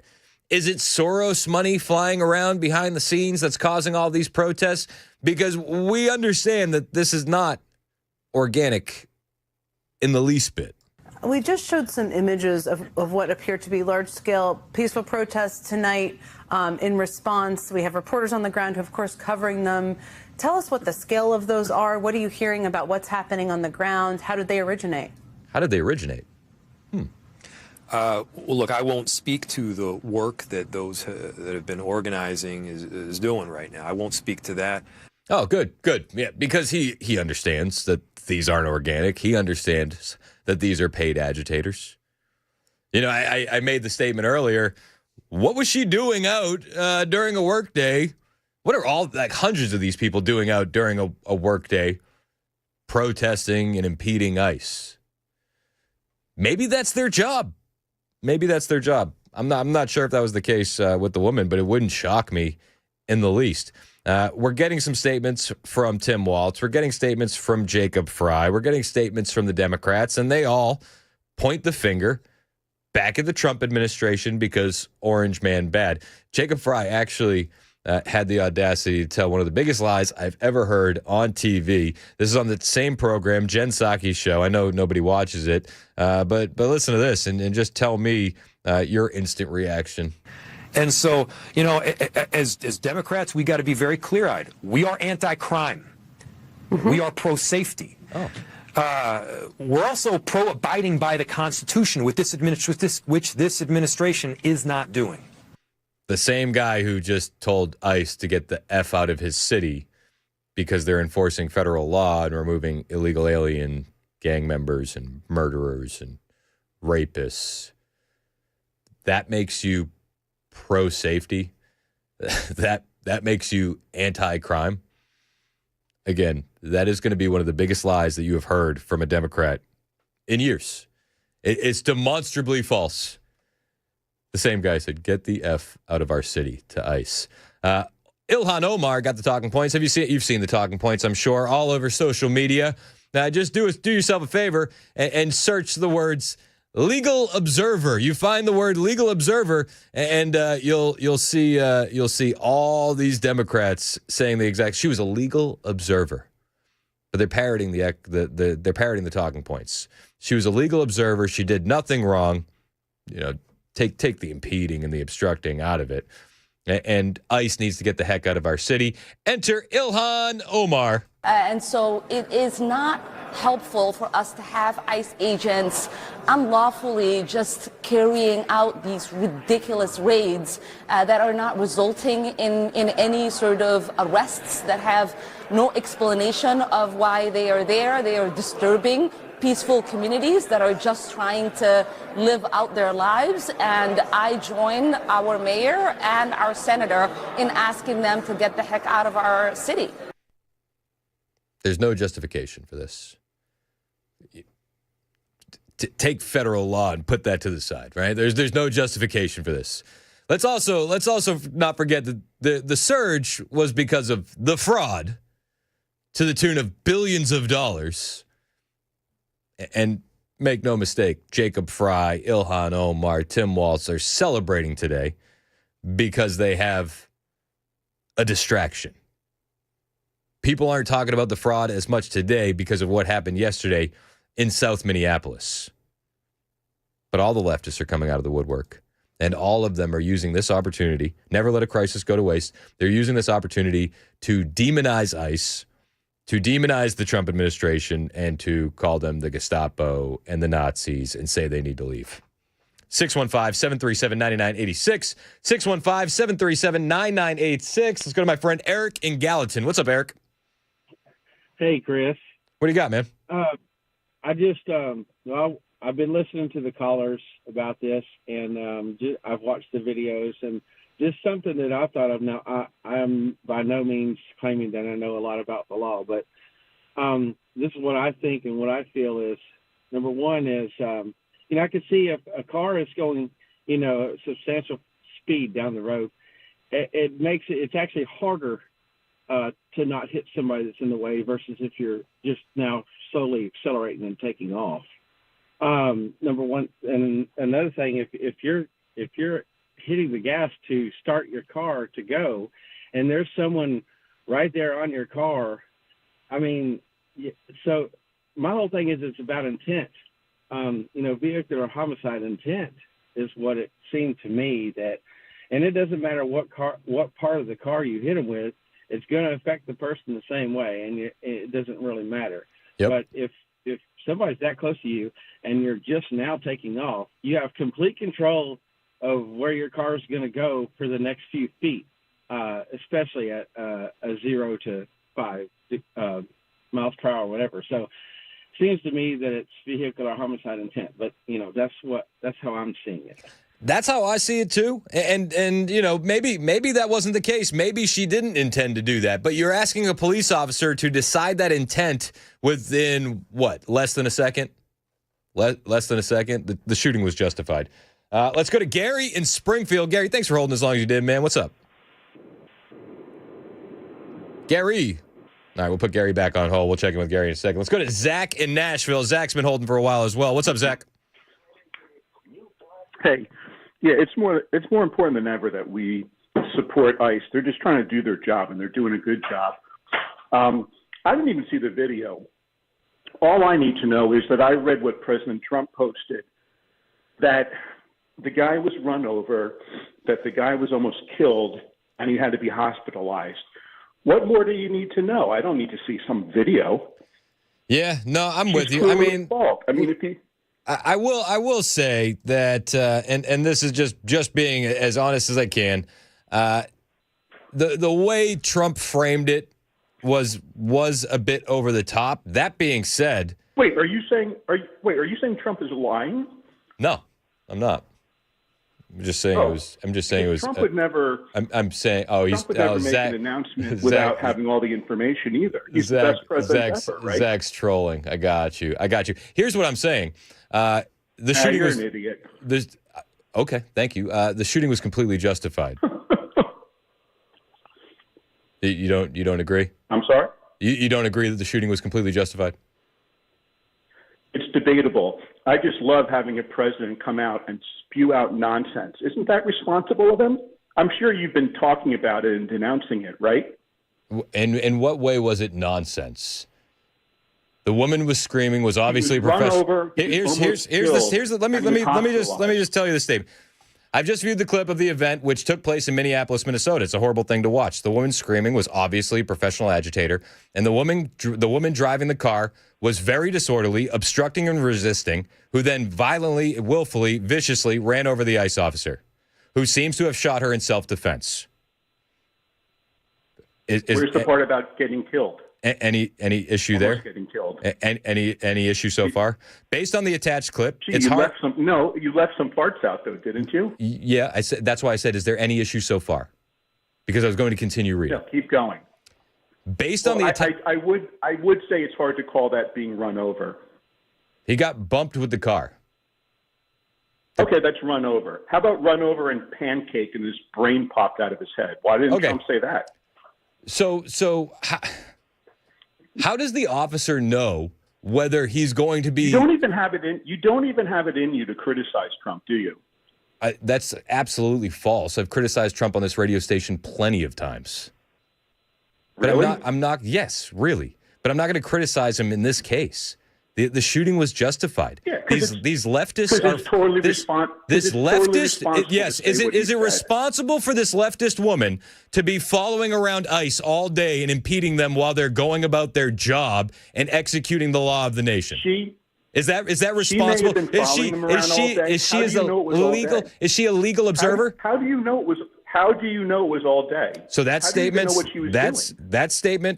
Kristi Noem. There's witnesses on the ground. I have witness statements on the ground. Noem said it? Kristi Noem said it? Okay.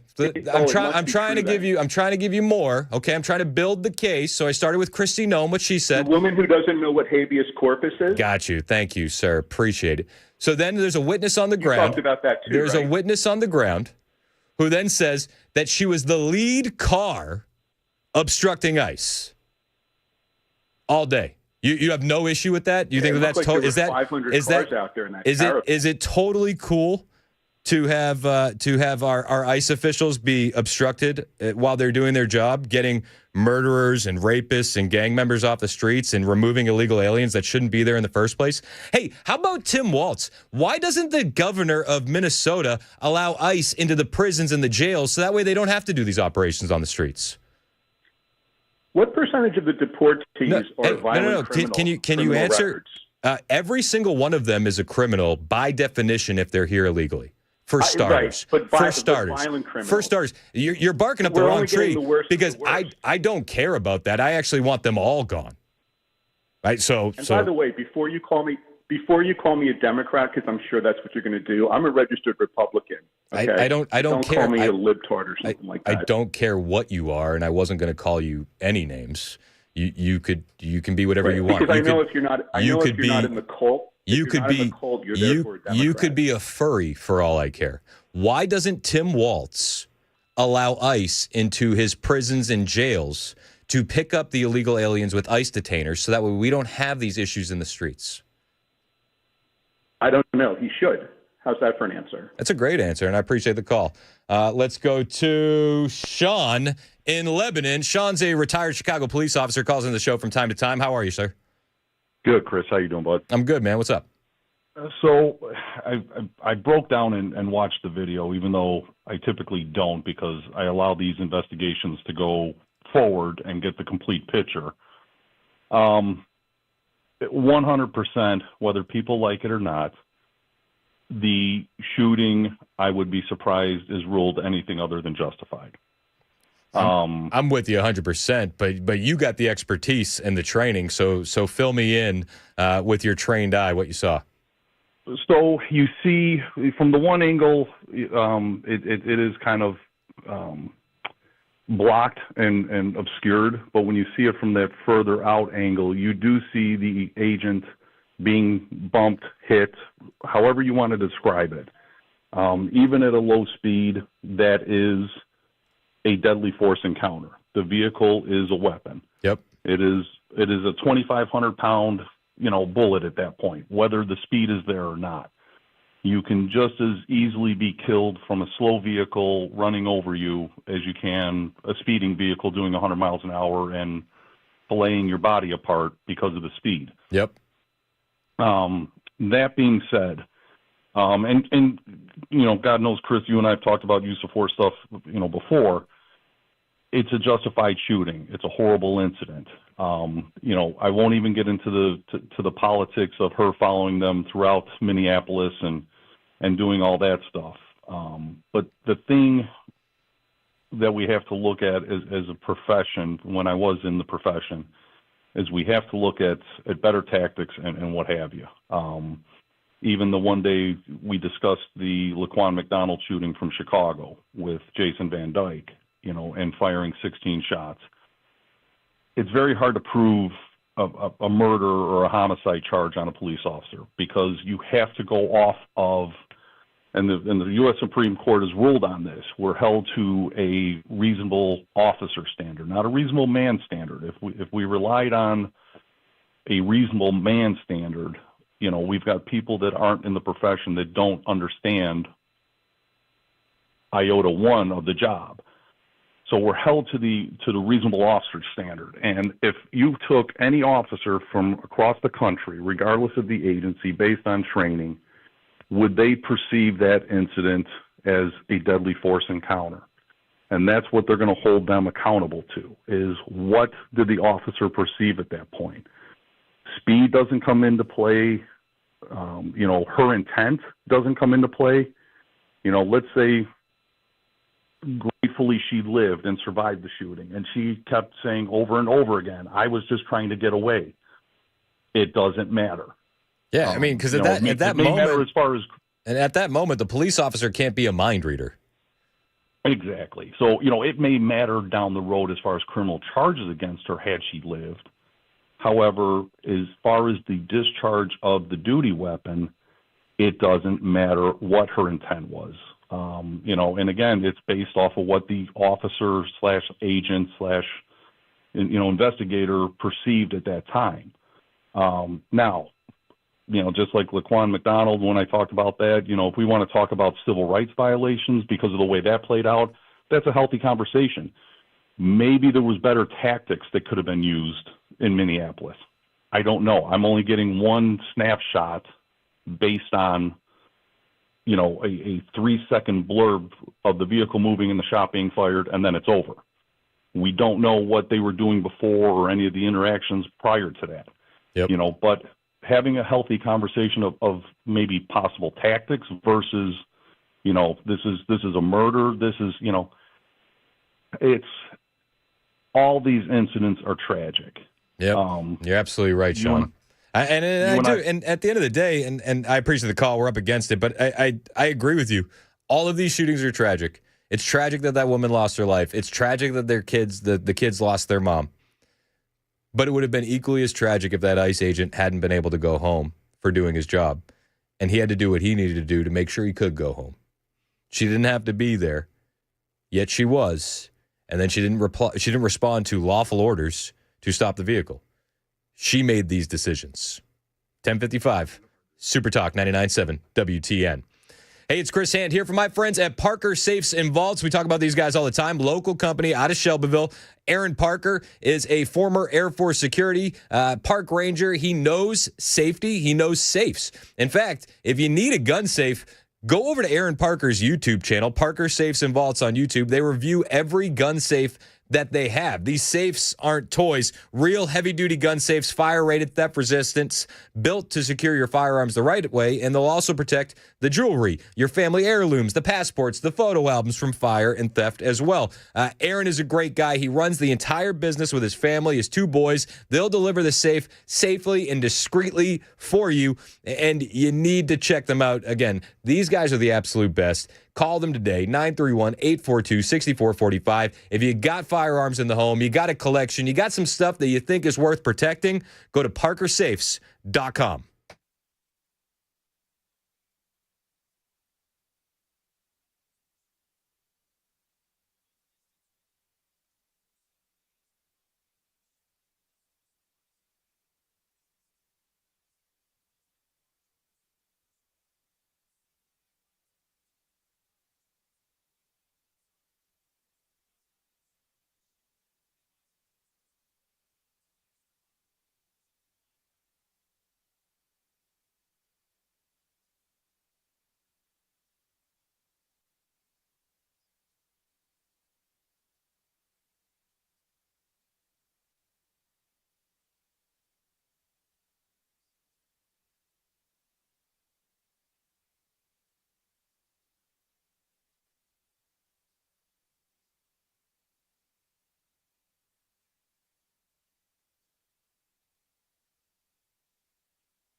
We've just reached the 2-year mark of the Freddie O'Connell tenure as mayor of the city of Nashville, and one asks oneself, what has he done for this city? Now, look, I've had Freddie on this show, and do I need to tell you yet again that he seems like a nice enough guy? Do I need to? Oh, he seems like a nice enough guy. I'd like to sit down and have a beer with him. My grandma seems like a nice enough lady, but she's dead. I don't want her to be the mayor of Nashville. Just because they're nice people doesn't mean that they're good leaders. Now, Freddie is set to be on this radio show in 3 weeks. November 7th, we have him slated, I think, in the 3 o'clock hour. I was talking to his guy, Alex Apple, about that just several days ago. And we will present all of this to him. Tell me what your accomplishments are as mayor of this city, besides raising taxes, because you've done that twice. Twice.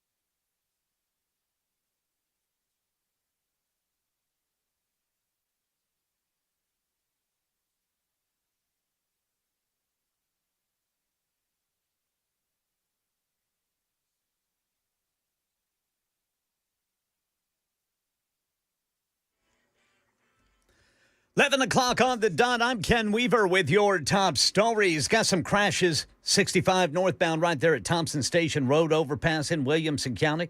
Then some road work. The off-ramp, left shoulder block. That's going to be 64 southbound off-ramp to go southbound on 65 there, the north loop. And a crash right there at the off-ramp, right lane block, 65 north loop to northbound 65. So you got a double whammy.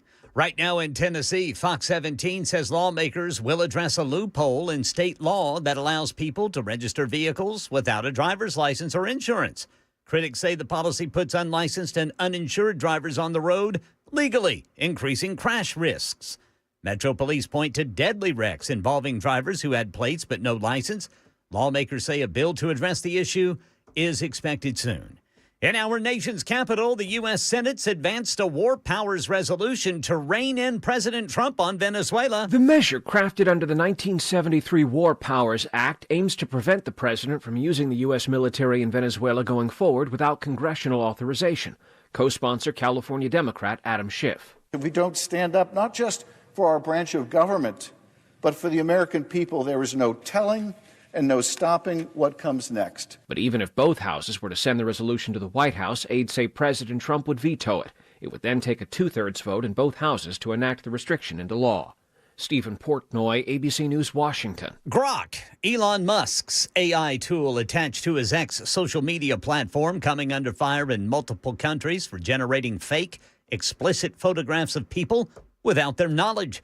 We get more from ABC's Mike Dubusky, who says the images could violate the new Take It Down Act that criminalizes sexually explicit materials online, even ones generated by AI. We haven't seen any, necessarily moves or lawsuits or legal action or anything like that yet. However, we have seen investigations from Europe and from Malaysia and from India as well. So you can imagine that a lot of these conversations are going to be had going forward. British government, one of several countries moving forward with this legal action. Money news. In a post on social media, President Trump promises to bring down home prices by going after corporate investors.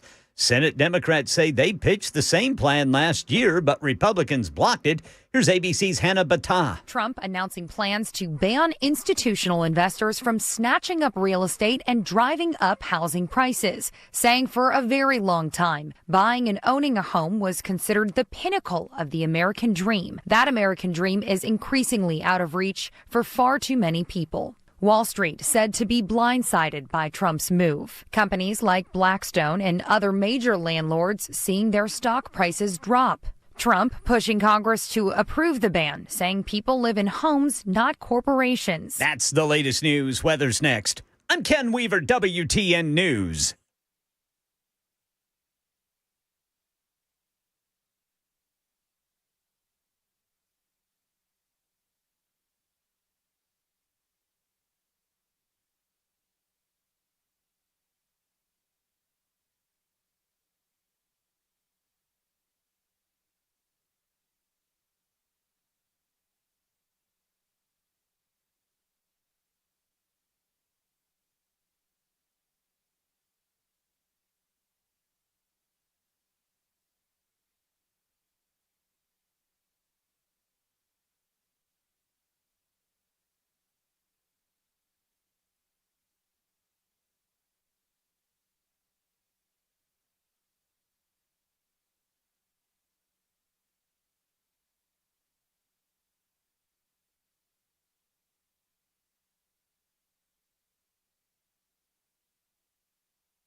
It's 11:05 on Super Talk 99.7 WTN. My name is Chris Hand. Show's brought to you by Better Water LLC. You can listen to us on iHeart, TuneIn, the FM dial. You can watch us on Super Talk TV, Facebook, Twitter, Twitch, YouTube, and Rumble. If you're watching us on YouTube or Rumble, we're going to be joining a press conference in progress right now. Kristi Noem taking questions, defending the ICE officer's actions yesterday in the fatal shooting.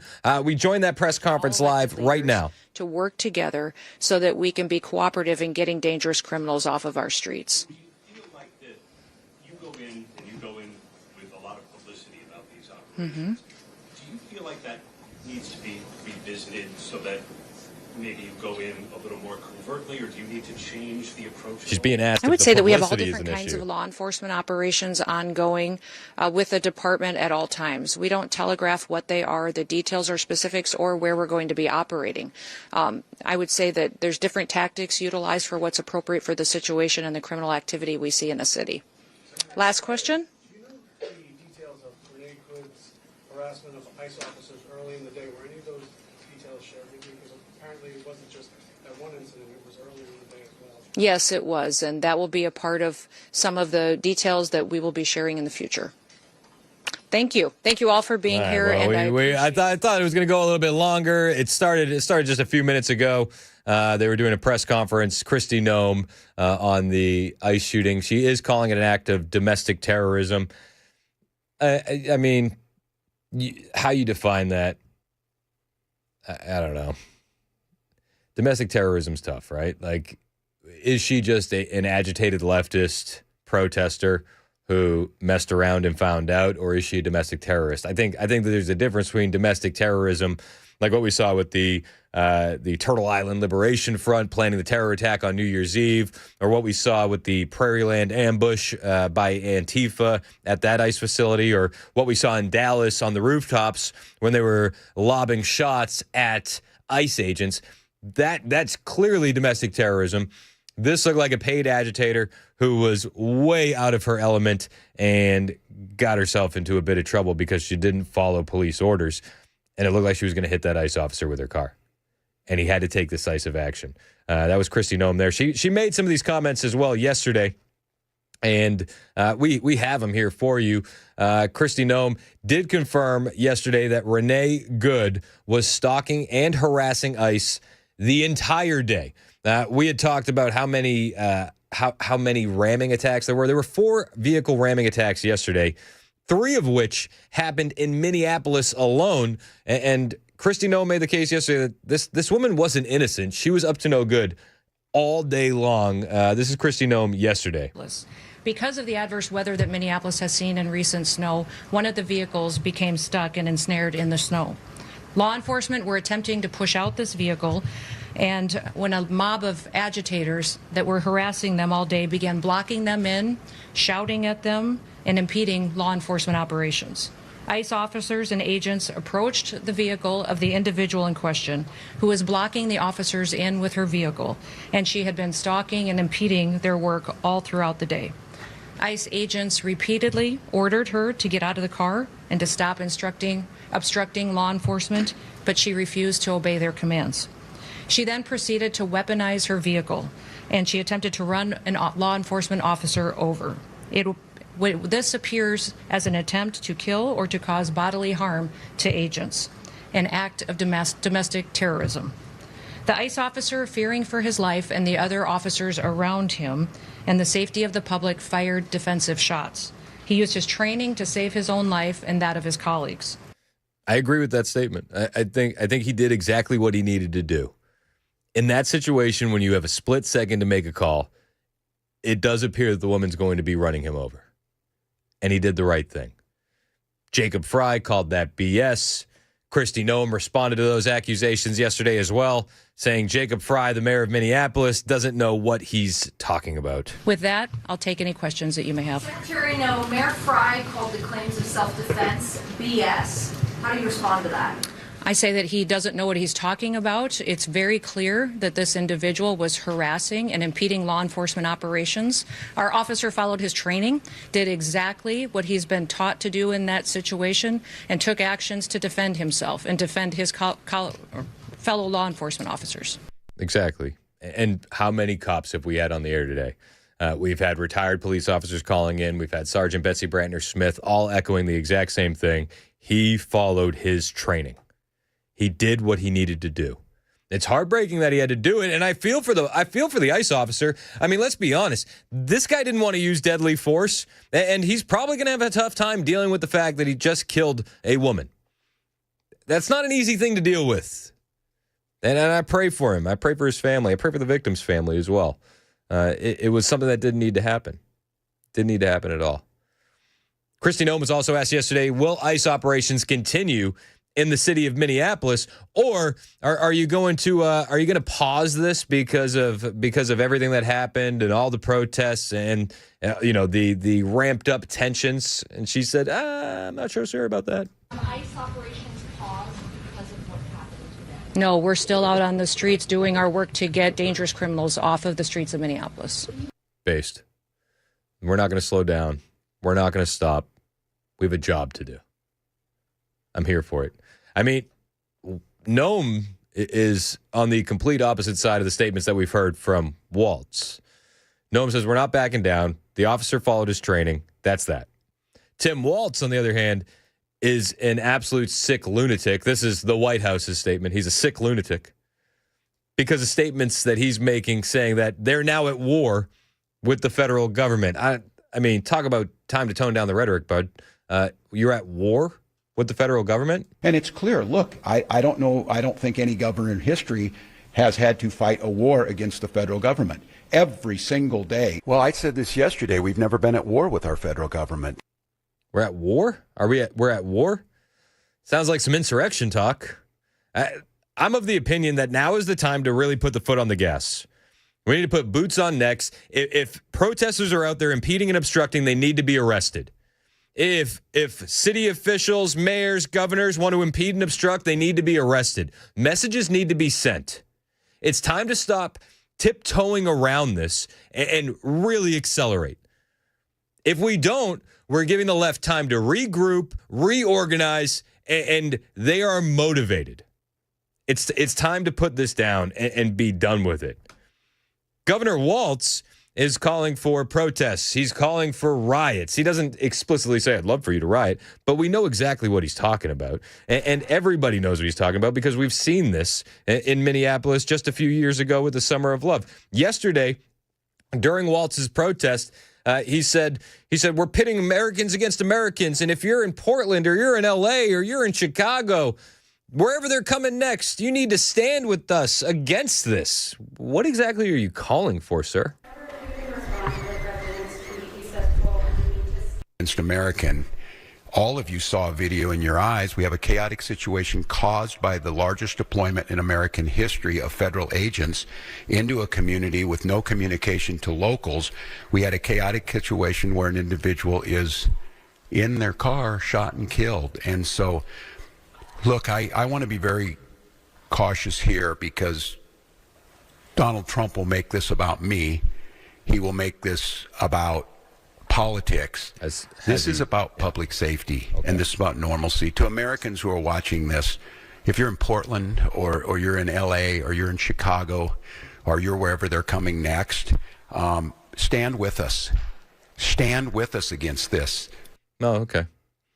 There's no communication with local officials, yes, because you won't allow them into your prisons and jails, so they have to do the operations on the streets. If you're in Portland or Chicago, stand with us. If you're in Los Angeles, stand with us. Stand against this. Are you calling for people to take to the streets? I mean, the Democrat rhetoric here is insane, and it's been insane for a while. I mean, let's not beat around the bush. The Democrats caused this. That was Tim Waltz yesterday, but just a few weeks ago, the Lieutenant Governor, Peggy Flanagan, the same woman who put on a hijab to go support the Somali community just last week. A few weeks ago, Peggy Flanagan was telling activists that they need to put their body on the line against ICE. Our neighbors are being disappeared. P.S. Without due process, it is just called kidnapping. Then show up and use your voice. Put your body on the line. Put your body on the line. Put your body on the line. Peggy Flanagan also yesterday went on CNN. She's the lieutenant governor of Minnesota. She is one of the leading candidates in Minnesota for Senate to become the senator of the state. She was on CNN yesterday saying that the Walz administration is actually thinking about criminally charging the officer involved in the shooting. It's never going to fly. He will never be found guilty. But they're going to go after this guy the same way they went after Derek Chauvin when George Floyd overdosed on fentanyl. Making us unsafe. So the president said, this is being studied, but it's very clear from his post that they believe it was self-defense, and the feds have all but said that the FBI is looking into it, but it appears that they obviously will not be moving forward with charges. That seems pretty clear.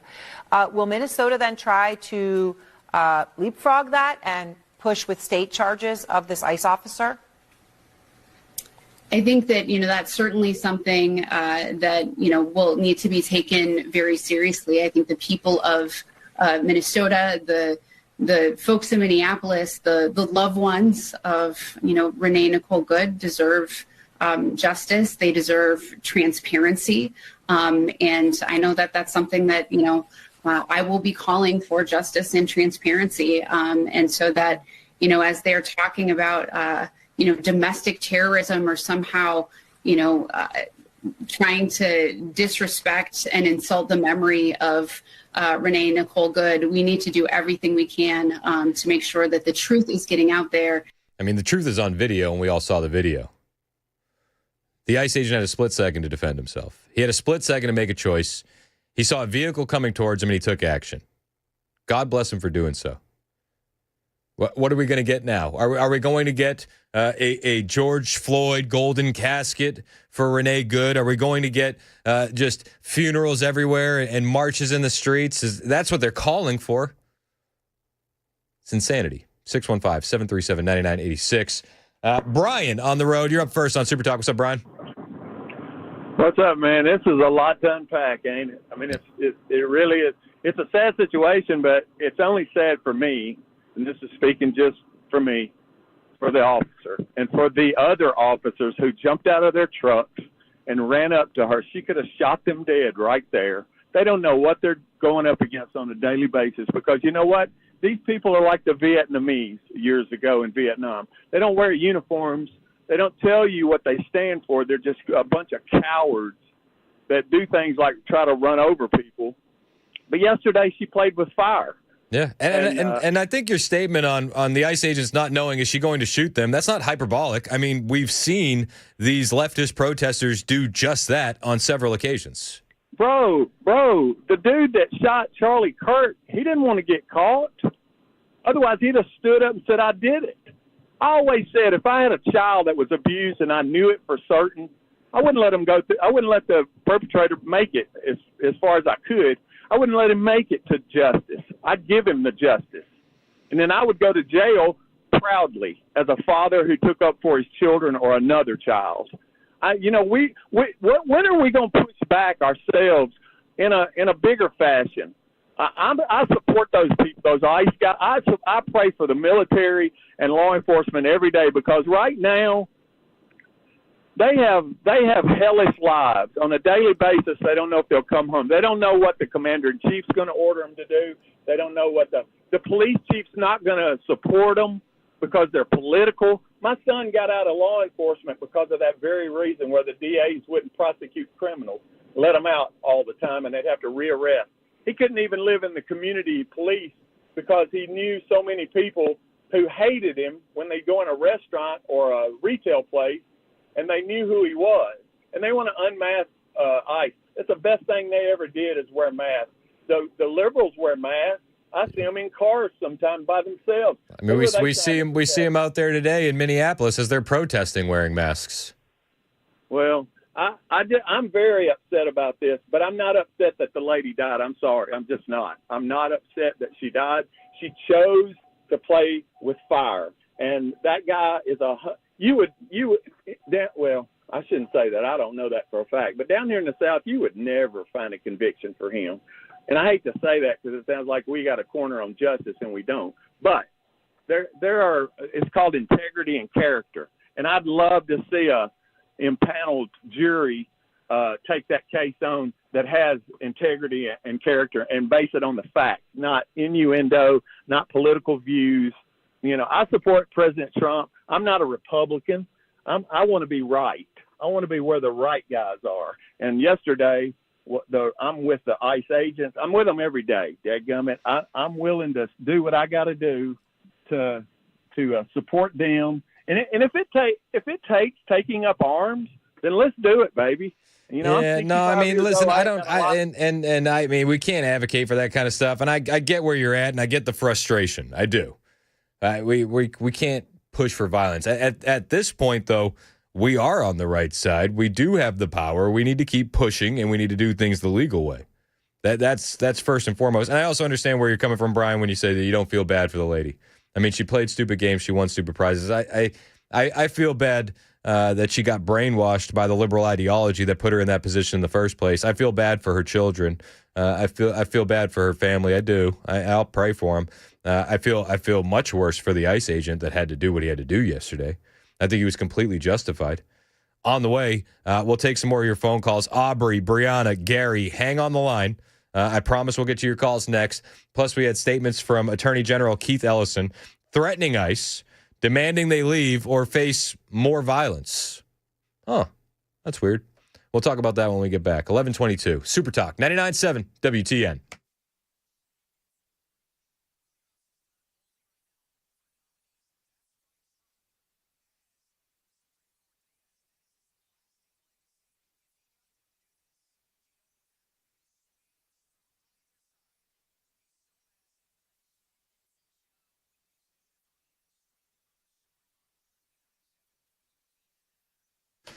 Hey, what's up? It's Chris Hand here for my friend Shane Ring over at Cover Nash. Are you paying way too much for health insurance? Are you looking at your premium? You're like, what is going on?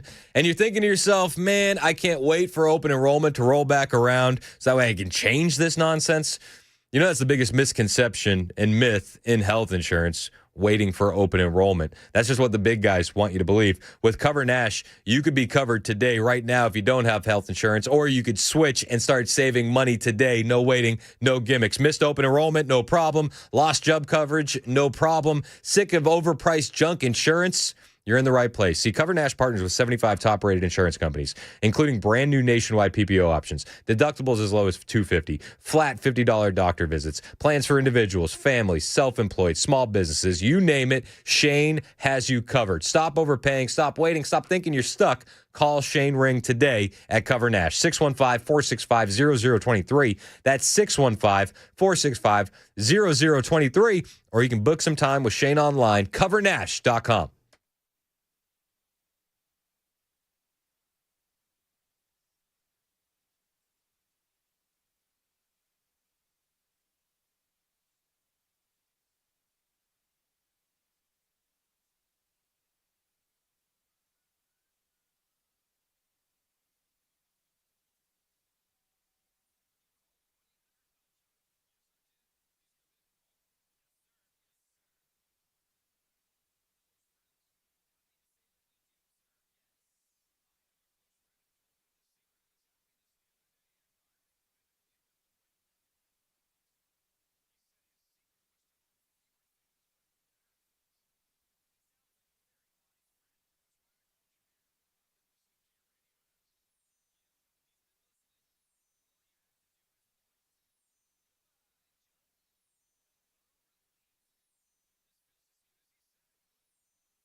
All right, drivers, we got stuff in the way. Road work, off-ramp, left shoulder block. That's going to be 65 north to the exit 86. And then in Woodbine, we got a crash, 440 eastbound at Nolensville Pike. Fox 17 says state lawmakers plan to address a loophole in law that allows you to register your car without showing a driver's license or proof of insurance. That story and more coming up at 11:30 on Super Talk 99.7 WTN. That's Ken Weaver in the newsroom. My name is Chris Hand. The show's brought to you by Better Water LLC. You can listen to it anywhere. iHeart, TuneIn, the FM dial. You can watch us on Super Talk TV, Facebook, Twitter, Twitch, YouTube, and Rumble. Hit like, hit subscribe if you're over there. Help us grow the digital footprint of the radio station so that way we continue bringing you the best news all year long. Aubrey in the borough, thank you for holding as long as you did, Aubrey. What do you got? Okay, so, Chris, this could have stopped immediately.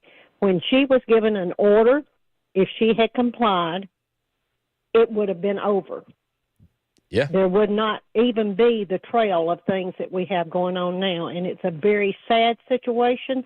But I will tell you, one of your callers, which I think we kind of all figured out he was a troll, talked about the words that are being used on the right and how disgusted he was. We're just as disgusted when they call it murder instead of a shooting or self-defense. Yep. It goes both ways. Yeah. And it's just very frustrating. It shows that there is such a lack of common sense. And when you see a video and you have several angles, not just one, if you looked at only one, you would come to a different conclusion. But if I were sitting on a jury and these evidence were presented to me, that officer would be cleared immediately. Oh, I'm with you 100%, Aubrey. And I don't even know if it'll ever get to that point where they even bring up charges against him. But I do appreciate your call, and I appreciate you holding as long as you did. Let's talk to Brianna in Greenbrier. Brianna, what's up? Welcome to the show. Oh, hi, how are you? I'm good. Thank you for holding. What do you got? I'm wondering why we can't hold the people that, and all of them, all the politicians that are rooting for these people to come out and protest and get in ICE's way and all that stuff, why they can't be held legally liable. Like, I think that woman's death is literally on their hands, not on that ICE officer. Yeah, I'm with you. I mean, and this is the thing that we keep coming to. It's like Tim Walz is saying, oh, they escalated all of this. How could they do this surge? It's like, well, they surged because of the fraud. And they're doing operations on the streets because you won't allow them in the prisons or jails. And I mean, I feel like a broken record saying this because we've said this about Chicago. We've said this about Los Angeles. We've said this about New York. Basically, every blue sanctuary state, sanctuary city has the same issue. If you would let us into the prisons to get the illegal aliens, the worst first, there wouldn't be these operations in the streets. Tim Walz was complaining that there was no coordination between federal officials and state officials. It's like, yeah, but that was your choice a long time ago.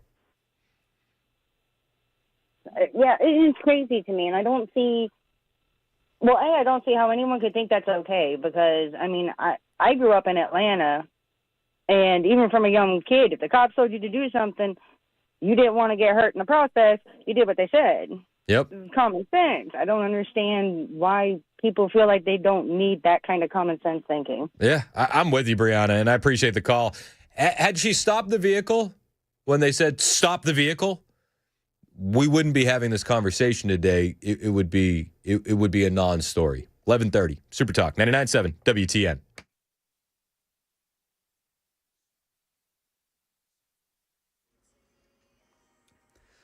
$11:30 on the dot. I'm Ken Weaver with your top stories. Got the full forecast in 5 minutes. Right now in Tennessee, Fox 17 says state lawmakers plan to address a loophole in the law that allows people to register a car without showing a driver's license or proof of insurance.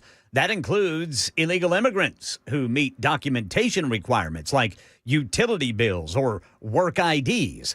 Opponents call it dangerous, citing fatal crashes involving unlicensed drivers with registered plates. State lawmakers plan to introduce legislation to change that law.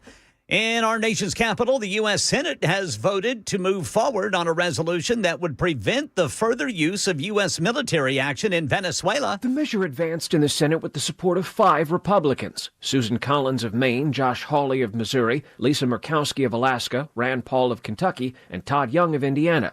They each joined Democrats in support of a resolution crafted under the War Powers Act that would prevent the president from using the military in Venezuela going forward without congressional authorization.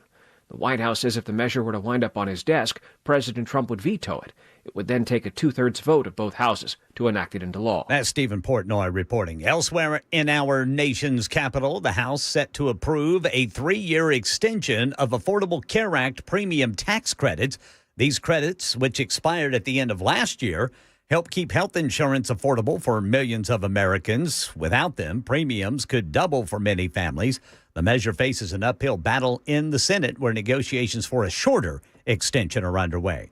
And a new study shows people who quit taking weight loss drugs regain weight faster than those on traditional diets. About half of all people who go on GLP-1 drugs like Wegovy or Ozempic stop taking them within the first year, either because of the high cost or the side effects like nausea.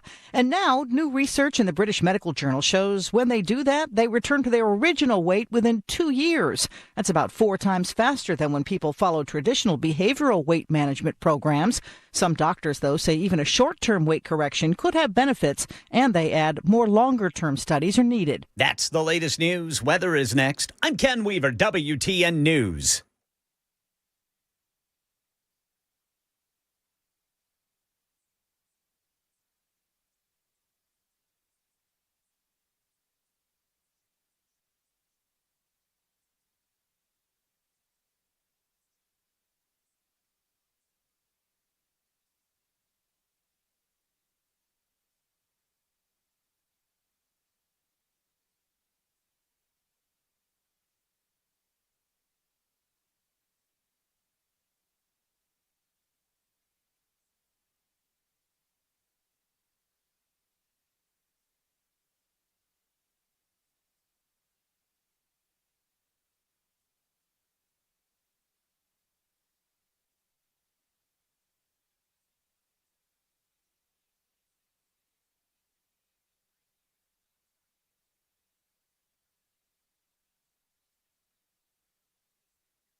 It's 11:37 on Super Talk 99.7 WTN. My name is Chris Hand.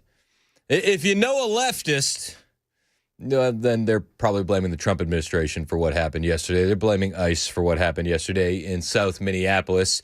If you know a conservative, well, then they're saying that the shooting was 100% justified. And unfortunately, this is being split among party lines once again. Another divisive topic in American culture. The only real winners here, at least for the time being, Tim Walz, Jacob Fry, Keith Ellison, as the attention has been diverted away from the fraud in Minneapolis to the shooting in Minneapolis. It was self-defense. The officer was completely justified. No court is going to convict that man. But the Attorney General of Minnesota wasted little to no time yesterday finding his way to MSNBC, MS Now, to blame the Trump administration. Your response to these events today, and will the state investigate? I can say this is a tragically foreseeable incident, because when you escalate with the number of ICE agents that Trump has done, when you recruit them, when you train them, when you signal to them that they don't have to operate under the normal rules by disclosing their identity, you let them wear masks, you do all these kind of things, you are going to have tragic incidents like this. It is foreseeable, and it should be expected, and it must be condemned. Oh, thanks, Keith. That's the Attorney General for the state of Minnesota. Will you be looking into this? Probably. This is what happens when you surge ICE agents. Why'd they have to surge the ICE agents, Keith? Is it because you looked the other way on the fraud? Is it because you looked the other way when the illegal aliens were committing all the crime? Okay. That's fine. That's fine. This is what we're going to get from the Democrats. It's like they have the talking points all sent down. She was a legal observer. She did nothing wrong. She was just trying to get back out of there. She was a bit spooked. Okay. She disobeyed lawful orders to stop the vehicle and step out of the car. Instead, she put it in drive. And we all know what happened after that. Scott Jennings last night on CNN, once again, nailing exactly what happened. The lone voice of reason on that entire network. Well, all the political actors seem to be weighing in. The president has weighed in. The governor of Minnesota and the mayor of Minneapolis have weighed in and effectively called this guy a murderer. They don't know that. I mean, there's obviously two points of view, and I assume there's going to be more facts that we're all going to learn in the days and weeks ahead. But it's pretty apparent this guy was standing in front of a vehicle and somebody accelerated it at him. How this shakes out in the legal system, I don't know. I do know this: the president's been a strong proponent of standing up for these ICE agents and other federal law enforcement who have been, in fact, under assault from protesters since he took office, and instructed them to simply enforce federal immigration law. The assaults against ICE officers have been up 1,300% since Trump took office, since the mass deportations and that has begun to be executed. 1,300%. Yesterday alone in Minneapolis, there were 3 vehicle ramming incidents. The officer that had to fire upon Renee Good, he was dragged by an anti-ICE protester back in June with a vehicle. The rhetoric that is coming out of the left is directly causing this. You can say it's not, but the internet is forever, and it's hard to come to any other conclusion. You have had Democrats going on TV day after day, month after month, since January of 2025, demonizing ICE. We've watched it in real time, calling them Nazis, calling them the Gestapo. Are we so shocked that this happened? Is anyone shocked that this happened? 615-737-9986. James on the road. You're up first on Super Talk. What's up, James? Yes, sir. I just want to make 2 statements. First, well, 3 really. First of all, I'm an independent. I'm a free thinker. Second of all, I don't know how many, most people probably think I'm crazy when I use this example. Charles Manson went to prison for not killing one soul. He went to prison and he died in prison because of what he said. how he had other people to do his dirty work. Maxine Waters, that idiot governor up there in Minnesota, many of the Democrats. And it's funny, you never see them out protesting, but they're telling morons to do it. And, you know, why are we not arresting Tampon Tim and Maxine Waters and Elon Omar and Rashid Tlaib for their daggum mouth? Now, my third one is James Comer. Now, this is what's causing the rift in the Republican Party. You nor nobody on this radio station, nobody in the government can tell me that James Comer is doing a great job. I've actually, listen. He brings those people up there. He asks them a bunch of questions. Now, tell me how many he's put in jail. None. He can't. I'm with you. I'm with you 100%.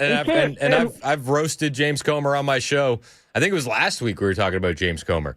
But I completely agree with you. He's It is time for Republicans and Democrats are playing the Christian faith. They put them on the end of a string, and it's called a yo-yo, and the Christian faith play right into it. Well, we've got to be nice. We don't, just because they're ugly doesn't mean we got to be ugly. And they play them, and they don't even realize you are okaying bad behavior because you're listening to this gas bubble that they put out of their mouth. But my bottom line is if James Comer, he needs to go on Maury and have a show like that because that's all he's doing. I'm with you. He's bringing them in there, but he's not doing anything for them. They need to go to jail. Maxine Waters, AOC, they need to go to jail. Quit talking about it and do it. I'm with you. I'm with you 100%, James, and I appreciate the call. I will tell you this. Keith Ellison, Tim Walz have been referred to the DOJ that's breaking today for criminal charges when it comes to the fraud in Minnesota. Who knows if they pick it up? I mean, at this point, James Comer has blown a lot of smoke over the past few years. But at this point, since we're in power, I mean, the buck stops with Pam Bondi. Right? Like, that's where it goes. James Comer talked a lot of crap during the Biden years. He didn't have any power to do anything. Nothing got done. And I think you're referencing the hearings that we had yesterday. Yeah, we do need silver bracelets for a lot of these individuals. And we've seen the rhetoric from just about every single Democrat up and down the country. Every single ICE agent who's engaged in this aggressive overreach, no matter what it takes, no matter how long it takes, will of course be identified. This is not the 1930s. Secret police who are masked, who are intimidating, who are scaring people. These Gestapo-like tactics. This is Gestapo-like behavior. Donald Trump's modern-day Gestapo is scooping folks up off the streets. When you compare the old films of the Gestapo grabbing people off the streets of Poland, it does look like a Gestapo operation. You posted on social media that, quote, ICE is acting like a terrorist force. ICE agents, they are coming and kidnapping and disappearing people on the streets of the United States. But this terror campaign of having masked people rolling up in vans, but we also have to talk about the agents themselves that are carrying this out. If you have any decency, quit now. And you're shocked when the rabid leftists who follow these lunatics cause violence. You're shocked when an ICE agent sees a rabid leftist hit the gas and assume that she's barreling towards me to run me over. How is he going to think any other thing? 615-737-9986. Gary, you've been holding for a minute, and I appreciate you. Gary in Springfield, you're on the Chris Hand Show. What's up? Well, I'm totally fed up. This is the way Pam Bondi needs to be hauled into Trump's office and say, this is it. You take the deer in headlights look off your face. Amen. And Waltz to be arrested, Ellison to be arrested, like the gentleman said, Maxwell, all these people have to be arrested. First off, the Constitution of the United States is very clear. You don't incite riots, and you peaceably assemble. Now, the other part to this, too, is because they won't do their due diligence, these elected officials for these people, you get the heck out of the way. I do not feel sorry for that woman who's a pronoun person at all. She's dead. She asked for being dead. Now, the blood from the Palisades fire to everything in California to all these blue state leaders, all the blood, Tren de Aragua, all the murders, all the rapes, all the child trafficking is their fault. All the drugs, deaths, and all that is their fault. Take them to prison. Now, Trump, there's several levels of martial law and states of emergency. He can declare a state of emergency in the severest martial law, and he can have literally sit on top of these cities and these states and arrest these people. He can do it. Now, I ain't a fan of what Lincoln did to the state legislature in Maryland, but he had them all arrested. Yep. Okay? Yep. Do it. There's precedent there. I'm tired of the talk. You're absolutely right, Gary. I would be a fan. I'm tired of the weak knees and the soft responses. We need to bring down some thunder to get this under control. 615-737-9986. Sarah in the borough, you're next on the Chris Hand Show. What's up, Sarah? Hey, I just have a question. Do the ICE agents not have the authority under the law to wear the mask just like the military does? No, they're allowed to wear the masks. That's what I was thinking. And one more thing. I just wonder if some of these leftist lunatics, if it was their daughters, their family members that was getting raped and killed by these illegal aliens that's been arrested 20 times and let go, would that be enough to change their minds? Honestly, thank you. That's a great point. I mean, you don't see the outrage from the left when Laken Riley is murdered, when Jocelyn Nungaray is raped and murdered, when Rachel Marin is raped and murdered. No tears from the left on that. And then, listen, I understand that a lot of this audience is like, I don't feel bad for that left. I do feel bad for her. I do think it's a tragic situation that she was shot and murdered. I do feel bad for her children. But she played stupid games. What happened to her yesterday was directly her fault. It was her own doing. There's no getting around that. 615-737-9986. Dave in Winchester, former Minnesota resident. What's up, Dave? How are you? Good morning, Chris. I'm doing all right. I just wanted to call in. I've listened to WTN for many years. I've lived in Tennessee now 5 years. Last time I called in was right after the inaugural, which is about a year ago right now. Thank God Trump won. Amen. And when I called in before, I always talked to Brian Wilson during his show, and I just wanted to call and say I born and raised in North Dakota. I lived in Minnesota. My wife and I lived in Minnesota for over 30 years, and we've lived in Tennessee now for 5 years. I'm 65 years old, and Minnesota is so screwed up with all the liberal, woke, Waco Democrats up there. It's a red state. If you look at the map, it would look a lot like Tennessee, where the state is solid red, except for Minneapolis, St. Paul, Rochester, Duluth, and the Fargo-Moorhead area. And it's just insanity what's going on up there. Like you mentioned, I have two things that I wanted to share. When we lived there and voted in the 2020 election, this is indicative of personal experience of voter fraud. My wife and I were there. Our son had already moved to Tennessee. He lived in Nashville for 3 years already at that point, going to school at Vanderbilt. Nice. And we received twice, 3 mail-in ballots for all three of us, my wife and I and our son. He's an only child. And then the two of us voted in the voting booth, but we could have voted 6 times, 8 times actually, and no one would have known the difference.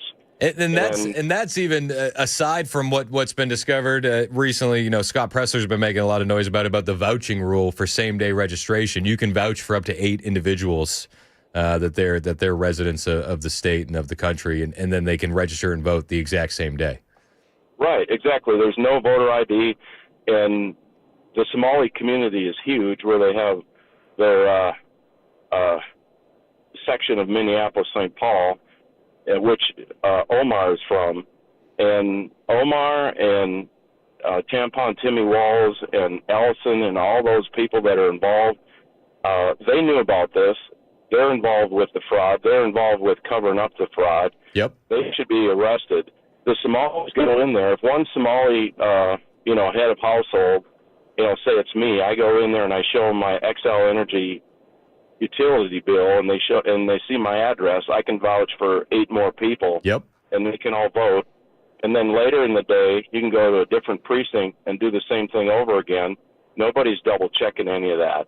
And if the voting laws were fair, and if they were correct, and if they followed common sense laws, Minnesota would be red, and a lot of other states would be likewise, because there's common sense people in this country who want to see change. Yep. And the other thing that I wanted to mention is yesterday I was talking to a friend of mine who lives up there, east side St. Paul.